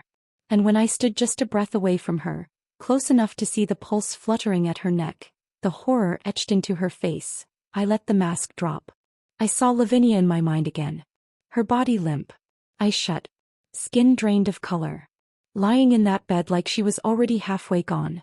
The poison hadn't just tried to kill her. It had tried to unmake her. And in my nightmares, it always succeeded. But not this time. This time, I would like to execute her, I said, my voice low and steady, with my own hands. The nobles gasped. I heard it. A ripple of scandal. But I didn't care. Because my eyes never left the maid's. And my voice didn't waver. She didn't just attempt to murder a royal, I continued. She touched something sacred. Someone I swore to protect. She struck at the very heart of this empire. And something that's mine. Osric's POV, throne room. The silence that followed my words could have shattered glass. The nobles froze. Some gasped behind silk-gloved hands. Others glanced at the emperor. But my eyes never left the maid. She sobbed now, finally realizing that this wasn't just some royal formality. This wasn't a slap on the wrist and exile. This was blood. Hers. And the price she was about to pay. The emperor didn't speak for a long time. He just studied me, cold, calculating, as though weighing a new weapon he didn't forge himself. Finally he said, "Then see it done. A royal decree. An execution gifted to me. Guards," he commanded, "drag her to the execution chamber. Osric will deliver judgment himself." The chamber doors burst open. 2 imperial knights stepped forward, faces grim beneath their helms, and seized the trembling girl. She screamed, pleaded, and clawed at the floor like a beast about to be slaughtered. I didn't blink. I simply followed. No hesitation. Execution chamber. Lower halls of the palace. The walls here were colder than the dungeon. Older. Stained with history that didn't make it into the books. Chains still hung from rusted hooks. The scent of old iron and burnt incense lingered in the air like a ghost. She was brought to the center. Forced to her knees. I stepped forward, the steel of my boots echoing across the stone like war drums. The ceremonial sword was handed to me. Gleaming. Heavy with tradition. "This wasn't personal," she sobbed. "I was ordered. I was threatened. I didn't want to do it." I said nothing. Because deep inside me, I didn't believe her. Poison doesn't land in a teacup by mistake. "You touched what you shouldn't have," I said, my voice like thunder behind glass. "You served poison to someone sacred. And worse, you thought you'd get away with it." I raised the sword. Her eyes widened, mouth open in one final plea. But I didn't strike. Not yet. Instead I stepped closer, eyes locked to hers. And I asked slowly, quietly, "Who ordered it?" She blinked. Sweat rolled down her temples. I don't know his name. He came in disguise. He wore a hood. I couldn't see his face. I didn't move. "Then give me something." A voice. An accent. A ring. A scar. Tears spilled from her chin. "He paid me in foreign coins, I swear. I never even saw his hands clearly. He threatened my family. He said if I refused." I exhaled sharply through my nose and turned away from her. "Enough." She whimpered. Then I spoke, voice icy final. "Starve her." The knights blinked. I didn't turn around. Put her in the deepest cell. No food. No water. No light. Not until she begs for death. And even then, deny her. And without another glance, I turned and walked out. "Yes, my lord. She doesn't get to die until she talks." And without another glance, I turned and walked out, my footsteps slow and deliberate like thunder rolling in retreat. A foreign coin. My jaw clenched. That meant this wasn't just treason. It wasn't even local. It was a message from beyond our borders. From someone who thought they could use Lavinia to shake the pillars of this empire. I ran a hand through my hair, breath shallow with the weight of what I'd just done, of what I'd just begun. "So, it's not one of ours," I muttered, voice low and cold. "Which means things are about to get a lot messy, eh?" Lavinia's POV, Dawnspire Palace Courtyard. It had been a week since the whole "I almost died from poison" incident. Life, surprisingly, had returned to something resembling peace. Birds chirped, Marsher snored dramatically in the sun, and for once, I wasn't being suffocated under layers of worry or divine tiger fluff. I was enjoying tea with Papa. Peaceful. Calm. Serene. Until... Princess. Theon came charging into the courtyard like a wild goose in formal boots. And then he dropped to his knees. In front of me. In full daylight. Maids, gardeners, and everyone gasped with shock. "Wawa, princesses," he wailed, eyes red and nose running, clutching his handkerchief like it was the last thread tying him to sanity. Even Marsher stirred from his nap. The divine beast blinked, looked at the sniveling mess before him and, honestly, looked deeply concerned. Marshy's face says it all. He's wondering what species Theon belongs to. Marsher sniffed at him once and sneezed, then slowly backed away like Theon might be contagious. It's just not fair." Theon sobbed louder, pointing dramatically across the courtyard. I followed the trembling finger. And there was Papa. Sitting calmly in a velvet garden chair, sipping tea, Like this was exactly the right weather to ruin someone's life. He didn't even flinch. Just kept sipping. Calm. Unbothered. Radiating tyrannical tea-time energy. That man. Thien howled. That monstrous, cold-blooded, heartless bast. I mean Emperor, he's ruining my life. I winced, rubbing my ears. My ears, gods above. I think they're actually bleeding. They're not, Osric said helpfully from where he stood nearby, not looking up from his sword polishing. Your ears are perfectly intact. Unfortunately. I gave him a flat look. He smirked. Back to Thien, who was now crumpled in a heap on the floor like a tragic opera character who forgot his lines. I turned to him with all the compassion of a tired crown princess. I've never seen an old man cry this hard. He shot me a glare so sharp I could feel my soul wrinkle. Ahem.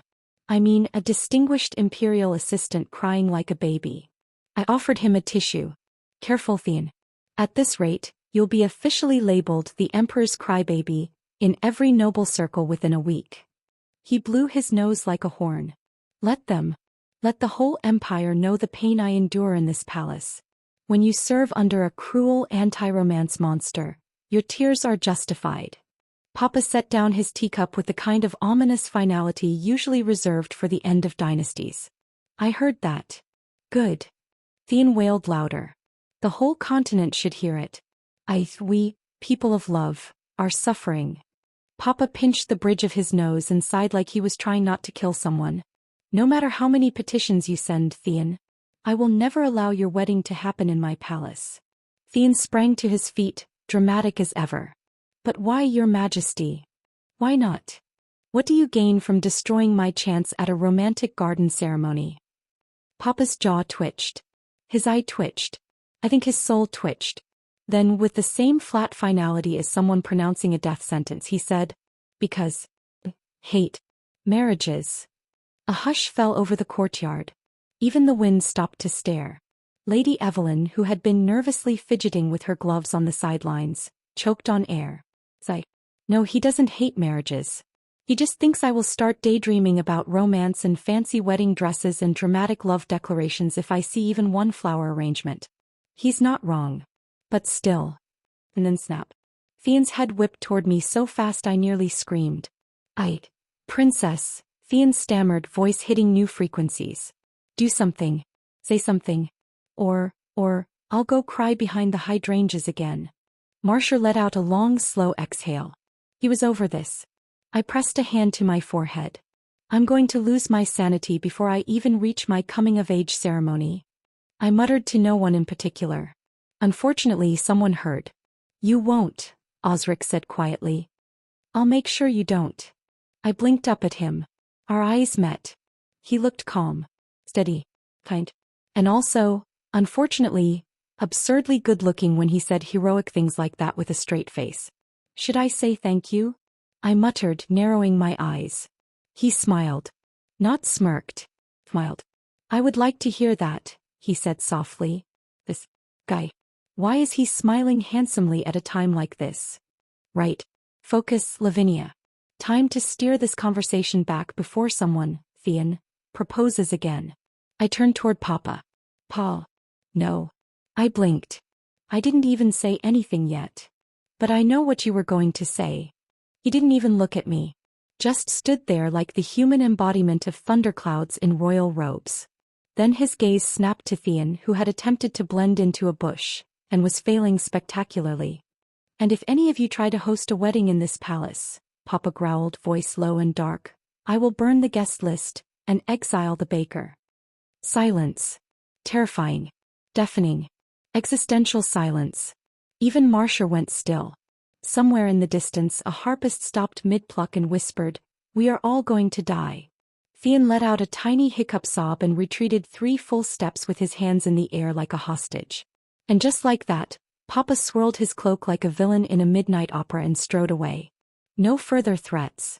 No explanations. Just, gone. And the silence that followed? Way scarier than Thien's screaming. Looks like I have to do something, I muttered to myself. Lavinia's POV. Emperor Cash's chamber. I stood up, dusted off my skirts and turned to Lady Evelyn, who looked like she was about to faint into a hydrangea bush. Don't worry, teacher, I said with a dramatic flip of my hair. I'll talk to him. I will make sure you get married. She nodded, clearly unconvinced, wringing her gloves like they'd personally betrayed her. Before I could take 2 steps, Thean popped in from absolutely nowhere like an emotional mushroom. Please, he whispered hoarsely, shoving a scroll at me. Consider this appeal as a part of her tuition fee.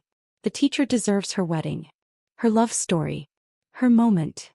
I stared blankly at him. All right, I get it. Just stop popping out of the hedges, you terrifying gnome. He sniffled and disappeared again.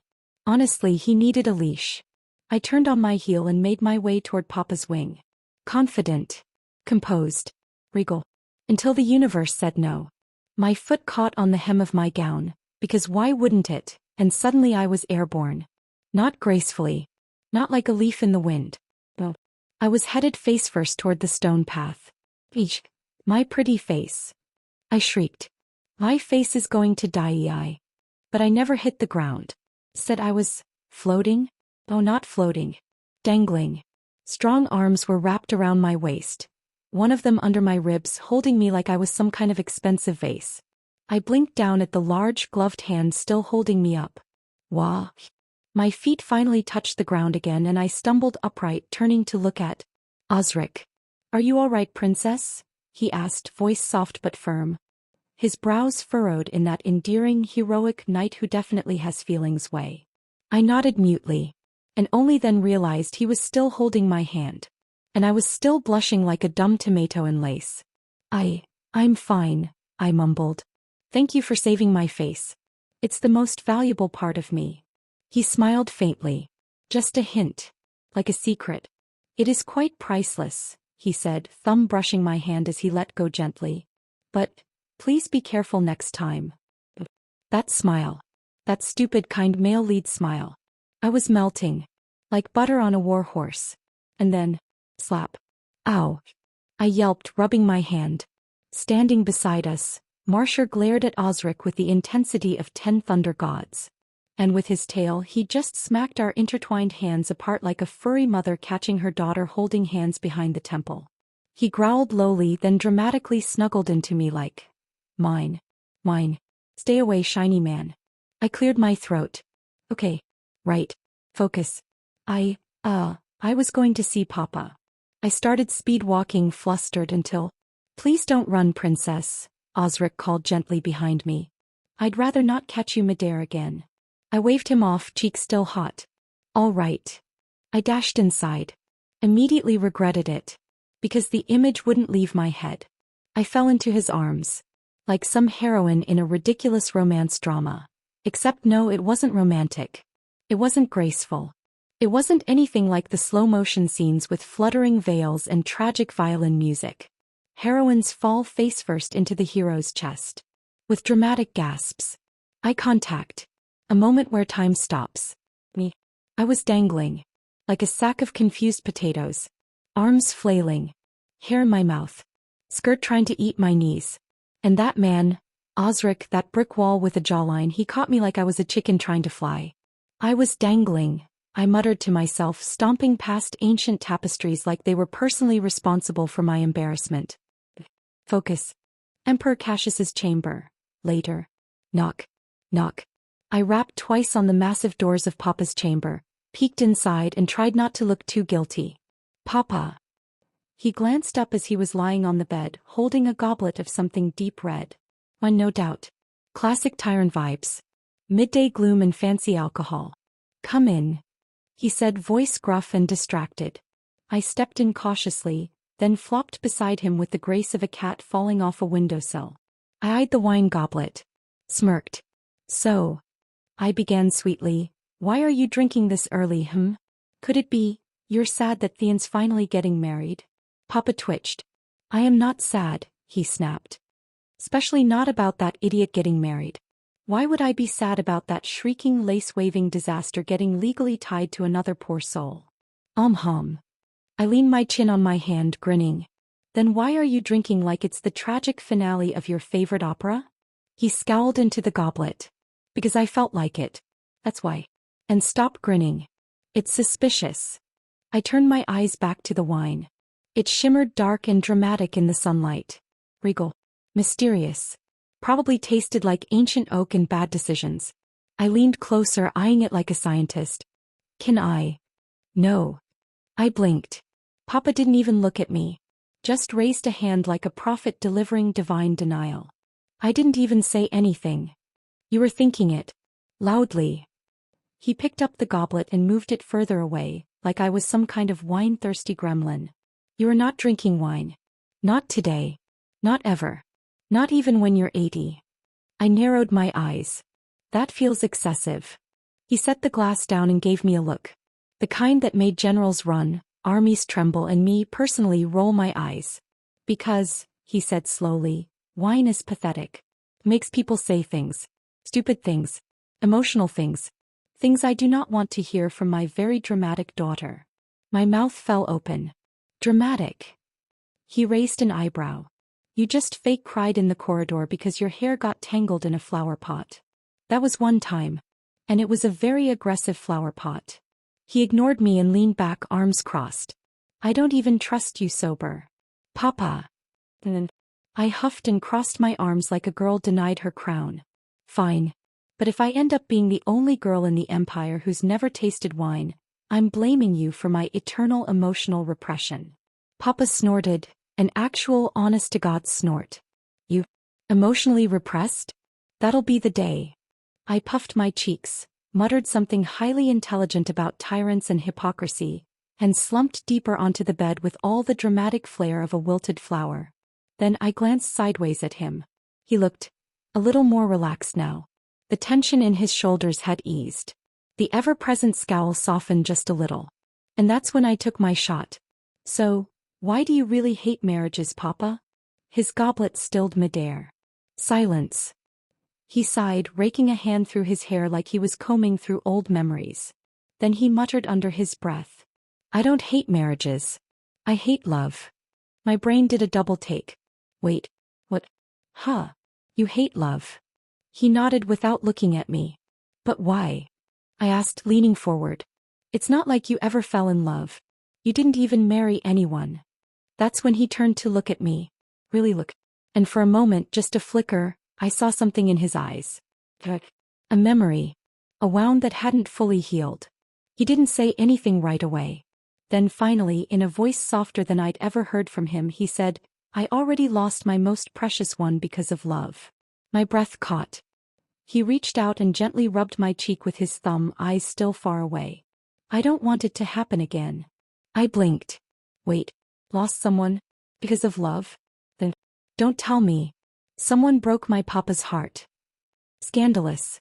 But, I'm the only precious person in his life. He says that all the time.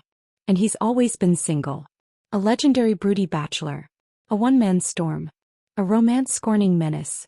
I know all that. So who he lose because of love?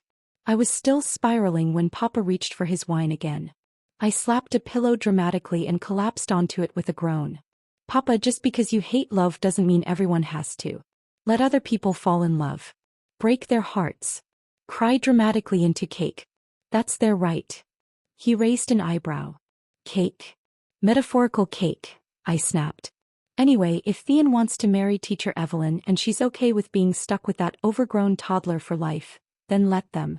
It's their funeral, I mean wedding. Papa stared at me. Long, deep. Thoughtful. Then finally he sighed and muttered the unthinkable. All right. I blinked. Wait, really? He nodded once. My heart soared. In 2 seconds flat, I launched myself into his arms and hugged him tight. Oh, my papa is so easy to convince. How do people even call you a broody tyrant? You're a cinnamon roll. He twitched. I am not a cinnamon roll. You are, I giggled. A very grumpy one. With frosting made of sarcasm. He let out the longest sigh in history, but he still patted my head, fingers gentle, his face unreadable but calm. Maybe even relieved. Osric's POV. Everhart Mansion, Osric's chamber. Did the maid confess anything? I asked, pushing open the heavy chamber door. It groaned like an old beast, same as my patients lately. Aldrich, vice-captain of the Everhart Knights and the most maddeningly by-the-book man I knew, stood waiting by the hearth. Firelight caught on the polished edge of his armor, and for a moment he looked like he belonged on a stained glass window. He inclined his head. "No, my lord. She keeps repeating the same thing, says she never saw the man's face." Hooded.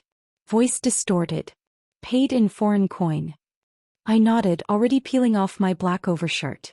The fabric clung to my skin, stiff with dried sweat and palace heat. My body ached, though I wasn't sure if it was from sword drills or the weight of carrying too many secrets. "And Marquis Everett?" I asked, voice low as I tossed the shirt aside. Aldrich exhaled slowly like he didn't want to answer. "We investigated. Thoroughly. But he came up. My lord. Not a trace of anything suspicious. No bribes. No leaked documents. Not even a late-night stroll." I stilled. He continued cautiously, "Forgive me, but I don't understand why you suspect him. The Marquis has no clear motive to poison the princess." I turned slowly, fixing him with a stare sharp enough to crack stone. "Did I ask for your understanding, Aldrich?" He flinched. I apologize, my lord. I overstepped." I ran a hand through my hair, suppressing the urge to snap. "Just look deeper. Dig beneath the clean surface. I want to know if he's had any contact with foreigners in the past 3 months. Anyone unaccounted for? Anyone who came in shadow and left without a trace?" "Yes, my lord," he said with a bow of his head. "And what about the poison?" Aldrich straightened. "It's unregistered. A compound of rare herbs difficult to trace. But one of the ingredients we identified was belvine. That got my full attention. Belvine. The herb that burned slowly through blood like acid. Nearly tasteless. Fatal in the right dose. Illegal in every kingdom across the continent." His next words were the nail in the coffin. "Refined. Laced into imported teas from the southern continent." My lips barely moved as I muttered, "Southern continent. I see. You can leave now." Aldrich bowed again. "Yes, my lord." And with quiet efficiency he left the room. I stood still for a beat. Then slowly I dragged a hand over my face and whispered to the empty room, "He's playing clean." But I knew better. The dreams. No visions. The memories that felt too vivid to be mere nightmares. In every one it was Marquis Everett who slipped the poison to Selim. Except, this time Selim never delivered it. And the attempt happened sooner than it should have. That terrified me more than anything. Feels like the timeline was changing. The path that came in the nightmare was bending. Which meant, someone else is pulling the strings, I murmured, pacing toward the window. Someone deeper. Higher.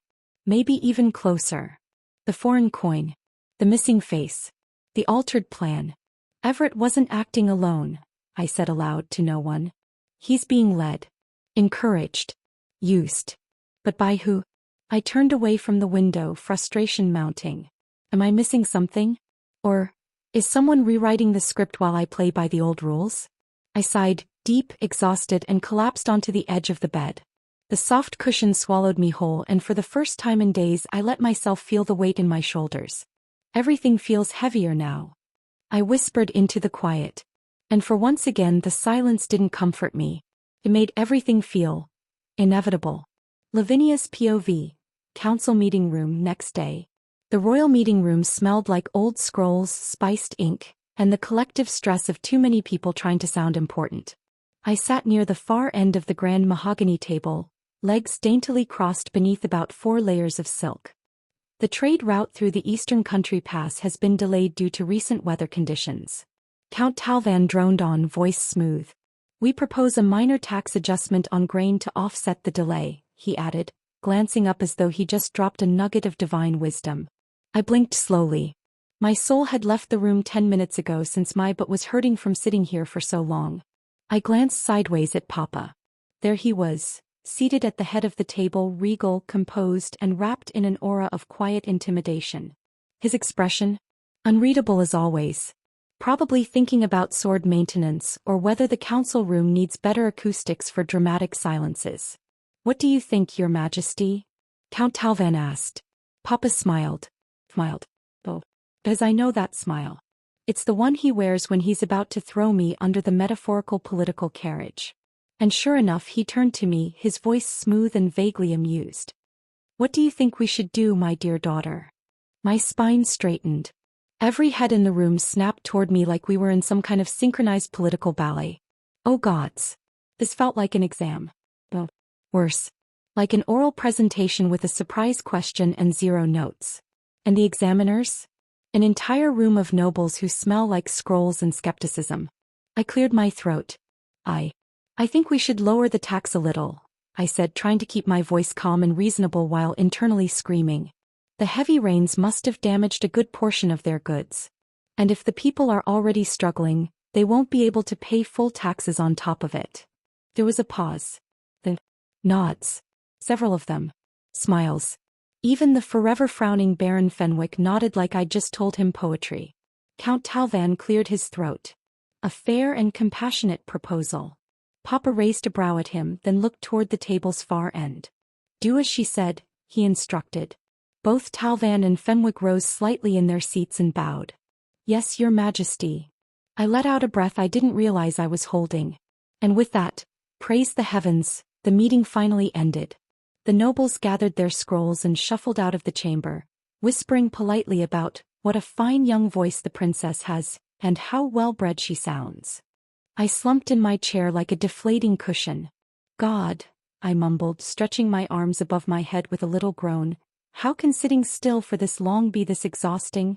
I swear I burned more calories here than I did sword training this morning. Papa stood with all the grace of a man who hadn't just survived an hour-long boredom ritual. You've earned a break, he said, and for once his voice was softer, like warm tea with a hint of approval. My eyes sparkled. Then I shall seize the moment. I shot up from my chair like a sparkly comet. Time for some strawberry cake. Real diplomacy fuel. Papa raised a brow. I darted toward him and, before he could dodge, planted a dramatic kiss on his cheek. See you later, Papa. I practically twirled out of the room like a sugar-starved pixie. Behind me I heard the deep, unmistakable sound of his chuckle. And then, I froze.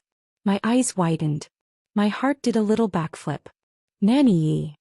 I bolted toward the familiar figure like a drama heroine reunited with her long-lost soulmate after 7 lifetimes of reincarnation. She barely had time to react before I launched into her arms, clinging like a koala with abandonment issues. Oh, thank the stars you're back. I missed you so much. Nanny chuckled, warm and teary-eyed, wrapping her arms around me in that cozy, squishy way only she could. I missed you too, princess. My sweet little sunshine. Ugh, came a voice nearby. I arrived too, you know. Morella. I peeked over Nanny's shoulder. Morella stood there, arms crossed, expression thoroughly unimpressed by my dramatic reunion. I blinked. And promptly ignored her. So, Nanny, I said sweetly, did you enjoy your little royal vacation? Nanny smiled kindly, brushing a strand of my hair behind my ear. Of course I did, princess. It was a lovely change of pace. Translation: she finally got a full night's sleep without me causing chaos. I had sent both of them, Nanny and Morella, on a much-needed break before the whole poison incident. They deserved it. Honestly, they served me more loyally than half the knights in the Empire. Nanny opened her mouth again. But when we heard you... Nope. I cut her off, grinning. I'm fine now. Alive. Kicking. Sparkling with vengeance and immune system of a demigod. See. I spun in a circle for emphasis. No poison's gonna get me twice. Nanny sighed and touched my cheeks, her voice cracking. I never should have left your side. If I was here, no one would have dared lay a hand or poison on my sweetheart. Her eyes were getting shiny. Oh no. Tears alert. Before I could deploy distraction tactics, Morella popped in dramatically. And if I was here, she said, hands on hips, I would have beaten that treacherous maid to a steaming floor-washing pulp. I blinked at her. Very aggressive. I'm strangely proud. Then I narrowed my eyes. Wait a minute. Did you bring something for me? Morella froze. Her mouth opened. Closed. Opened again. Well, we couldn't find anything suitable for you. Oh no. I slumped against Nanny, draping myself like a tragic heroine in Act 2 of a heartbreak opera. Betrayal. Utter betrayal. What kind of lady-in-waiting forgets to bring a gift for her emotionally fragile, recently poisoned princess? Princess, no. I really wanted to bring you something. It's just, Every shop looked like it was meant for goats and overly cheerful merchants. Sure, I mumbled. Tell it to my empty hands. Nanny chuckled, clearly enjoying Morella's slow unraveling. She might not have brought you a gift, but... Her eyes twinkled. She does have a certain news to share. My head perked up. Aha. I turned to Morella intrigued. Well, what is it? She blushed. Like full-bloom blush. The kind where even her ears turned pink. I'm getting married. When? She giggled. We haven't fixed the date yet, princess. I blinked. One moment. I turned to the sky. Shouted at the heavens. Why is everyone around me getting married? Both Nanny and Morella stared at me startled. Wait, someone else is getting married too? Nanny asked. I nodded solemnly. Yes. It's Princess. And then he came, bounding down the hallway like a lovesick gazelle on caffeine. He skid to a stop in front of me, eyes shining, arms outstretched. He knelt dramatically, like full theatrical kneel, tossing his head back like a swooning duchess. Thank you. Because of you. One arm shot into the sky like he was summoning lightning. I am finally getting married to the love of my life. The corridor echoed with his joy. Somewhere a harp probably played. I looked at Nanny. She blinked once. Twice. I see, she said, slowly processing the chaos in front of her. Morella leaned in and whispered, Poor Lady Evelyn, she's going to have such a hard time dealing with this grown child. I nodded. May the gods have mercy on her. We all stared at Theon, who was now spinning in place and mumbling about floral color palettes and moonlit kisses. Lavinia's POV. Imperial Palace, morning of the wedding. And just like that, it happened. Theon's wedding day. Somehow, miraculously, Lady Evelyn hadn't run off to join a monastery, and Theon hadn't tripped into a fountain during one of his dramatic monologues. So yes, today was officially their wedding. And guess where it was being held? Right here. In the Imperial Palace. Because of course, Theon insisted on getting married where my soul awakened, my heart bloomed, and my bones were broken thrice during royal assistant training. Very poetic. Very Theon. But before the chaos of flower arrangements and embroidery-coated anxiety could begin, Papa did what Papa does best. He handed Theon a scroll. Not just any scroll. A giant, imperial, forbidding, intimidatingly long scroll sealed with the royal wax and a small note on top that simply read, Rules. Non-negotiable. See. I watched as Theon unrolled it, and kept unrolling it, and then kept unrolling it. His face went from excited groom to utterly betrayed court jester within seconds. His jaw dropped. His pupils dilated. I swear one of his eyelashes trembled in shock. Papa stood nearby, arms crossed, looking like the grumpiest wedding planner in the history of monarchies. That, he said flatly, is me being merciful. Because you've served this palace. Somewhat loyally. Theon whispered, This is a scroll of doom. I leaned over Theon's shoulder with Marcia practically clinging to my arm as we read the scroll of doom together. The royal list of not allowed things for this wedding as declared by Emperor Cassius. No more than 50 guests. Including birds. No flowers that shine, sparkle or twinkle like stardust. No wine stronger than 2.3% alcohol. I will check, it warned ominously. No slow-motion petal throwing. No themed dances. Especially not interpretative. No shirtless harpists. No crackling fireworks. Or sparkling torches. Or overly enthusiastic candles. No birds trained to fly in synchronized heart shapes. This includes pigeons. Yes, even the smart ones. The list kept going. And going. And going. By the time it unrolled past Theon's knees, we reached the last line, written in bold, imperial ink like it had been carved by the sword of drama itself. No kissing. Theon froze. He blinked once. Twice. And then let out the kind of horrified gasp reserved for betrayals of the highest order. And no kissing? He shrieked, clutching the scroll like it was a death certificate. Are you insane? Kissing is the seal of marriage. It's the crescendo. The confetti moment. The thing. Papa, who had been watching with all the emotion of a stone gargoyle, narrowed his eyes. Do not tempt me into amending the wedding law altogether, he said coolly, reaching ever so slowly toward the hilt of his sword. Theon's mouth fell open. Wedding law. What even is that? A law, Papa replied flatly, in which the bride and groom skip the ceremony and go straight to separate rooms. Theon shrieked. He's a monster, he declared, pointing a trembling finger like a betrayed protagonist. A wedding monster. An affection-destroying tyrant. Papa took one step forward, eyes gleaming. What did you just call me? Theon screamed and bolted, the scroll dragging behind him like a rejected bridal veil. You're a monster. We watched him vanish down the hallway, his voice still echoing like a tragic opera solo. Silence. Marcia and I turned to look at each other and sighed dramatically. I guess this really will be the most dramatic wedding in Imperial history. Marcia nodded slowly in agreement and I mumbled again, at this rate someone's definitely fainting into the cake. We both looked back at Papa, who was now muttering something about confiscating all glitter within a 10-mile radius. Marcia and I sighed in unison.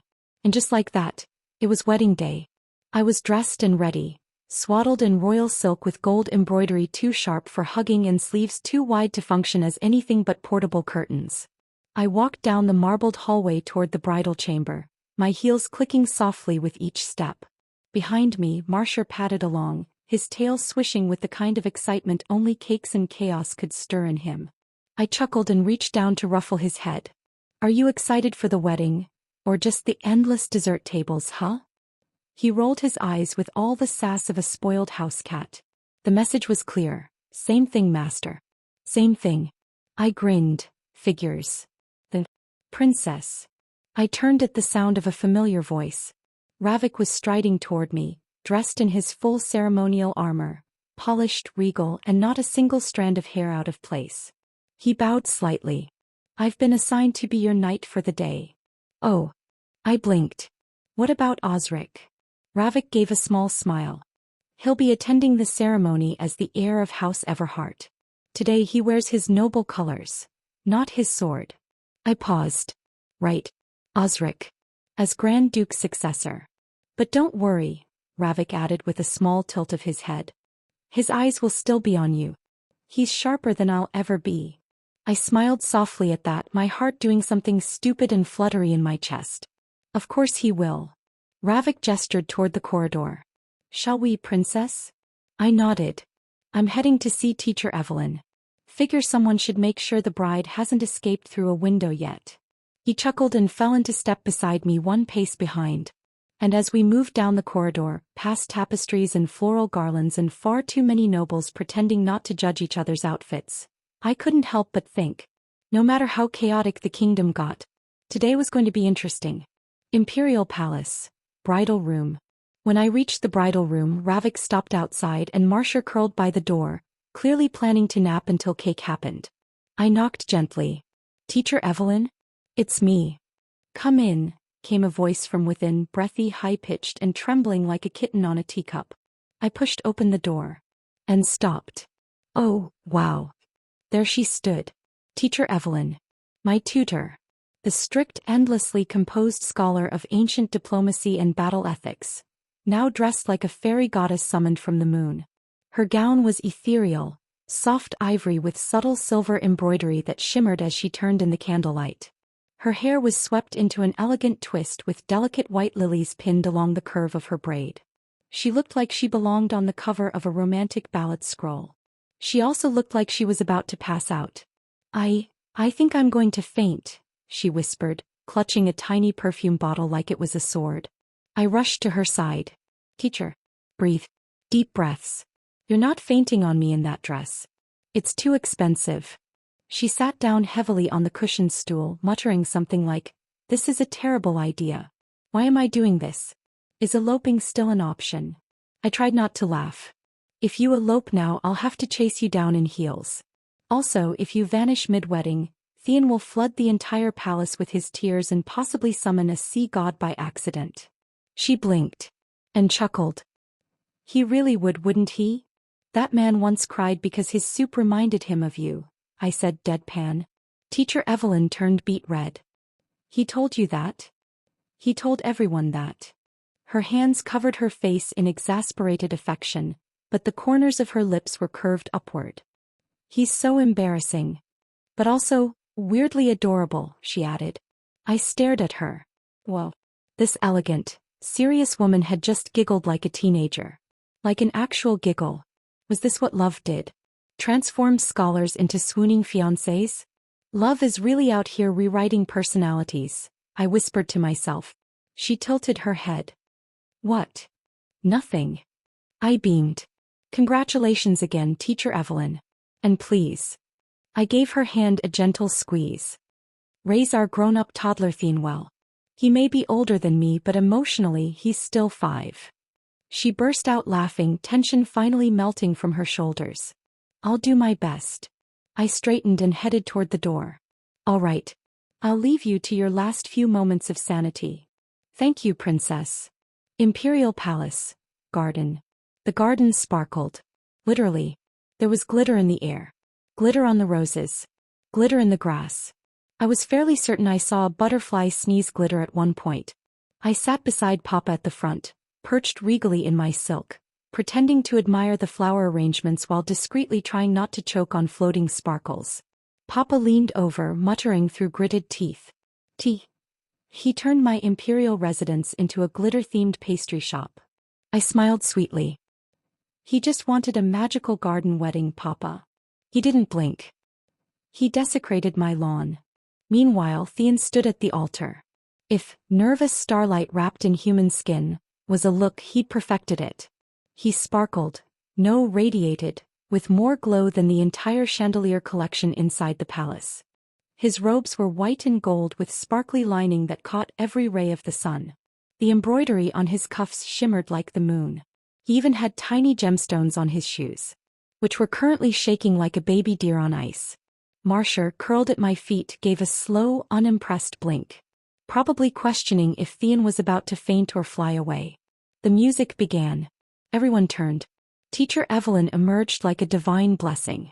Thien made a sound I can only describe as a squeaky sob and swayed dangerously.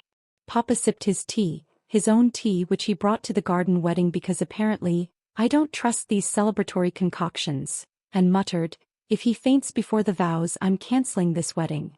But to his credit, Thien stayed standing. Barely. The ceremony began. The vows were sweet. Emotional. Slightly too long. Thien cried again. The doves were released on cue, heart-shaped ribbon trails in the air. And then, it happened. Despite the very clear, very bold, very capital-lettered decree that said no kissing, Thien kissed her. Right there. Bold. Passionate. A whole swooping dip and lip moment like he was auditioning for a romance opera. Papa twitched. Then moved. I turned to him in slow horror. Papa, no. His hand was already on his sword hilt. He kissed. I said no kissing. He stood up. The crowd gasped. Music stuttered. Doves flapped. I prepared to fling myself onto him like a small emotional shield, but before I could, Grand Duke Regis slid in smooth as silk and grabbed Papa's arm with a calm, firm hand. Your Majesty, he said gently. Let them have their moment. Papa growled like a storm cloud. I'll have him exiled to the moon realm for violating my wedding decree. And who will run the royal theater troupe then? Regis asked mildly. Papa paused. Sat down. Grumbled into his tea. Still a stupid wedding. Meanwhile, Thien and Teacher Evelyn were oblivious to the chaos, lost in their twinkly little bubble of love and bird feathers. The crowd cheered. Someone popped a petal cannon, also definitely against the list. It was the most chaotic wedding in imperial history. And somewhere between exploding doves and Papa threatening exile mid-toast, I saw her. Elenia Valkyrin. The woman who would soon rewrite Osric's fate, the future Grand Duchess.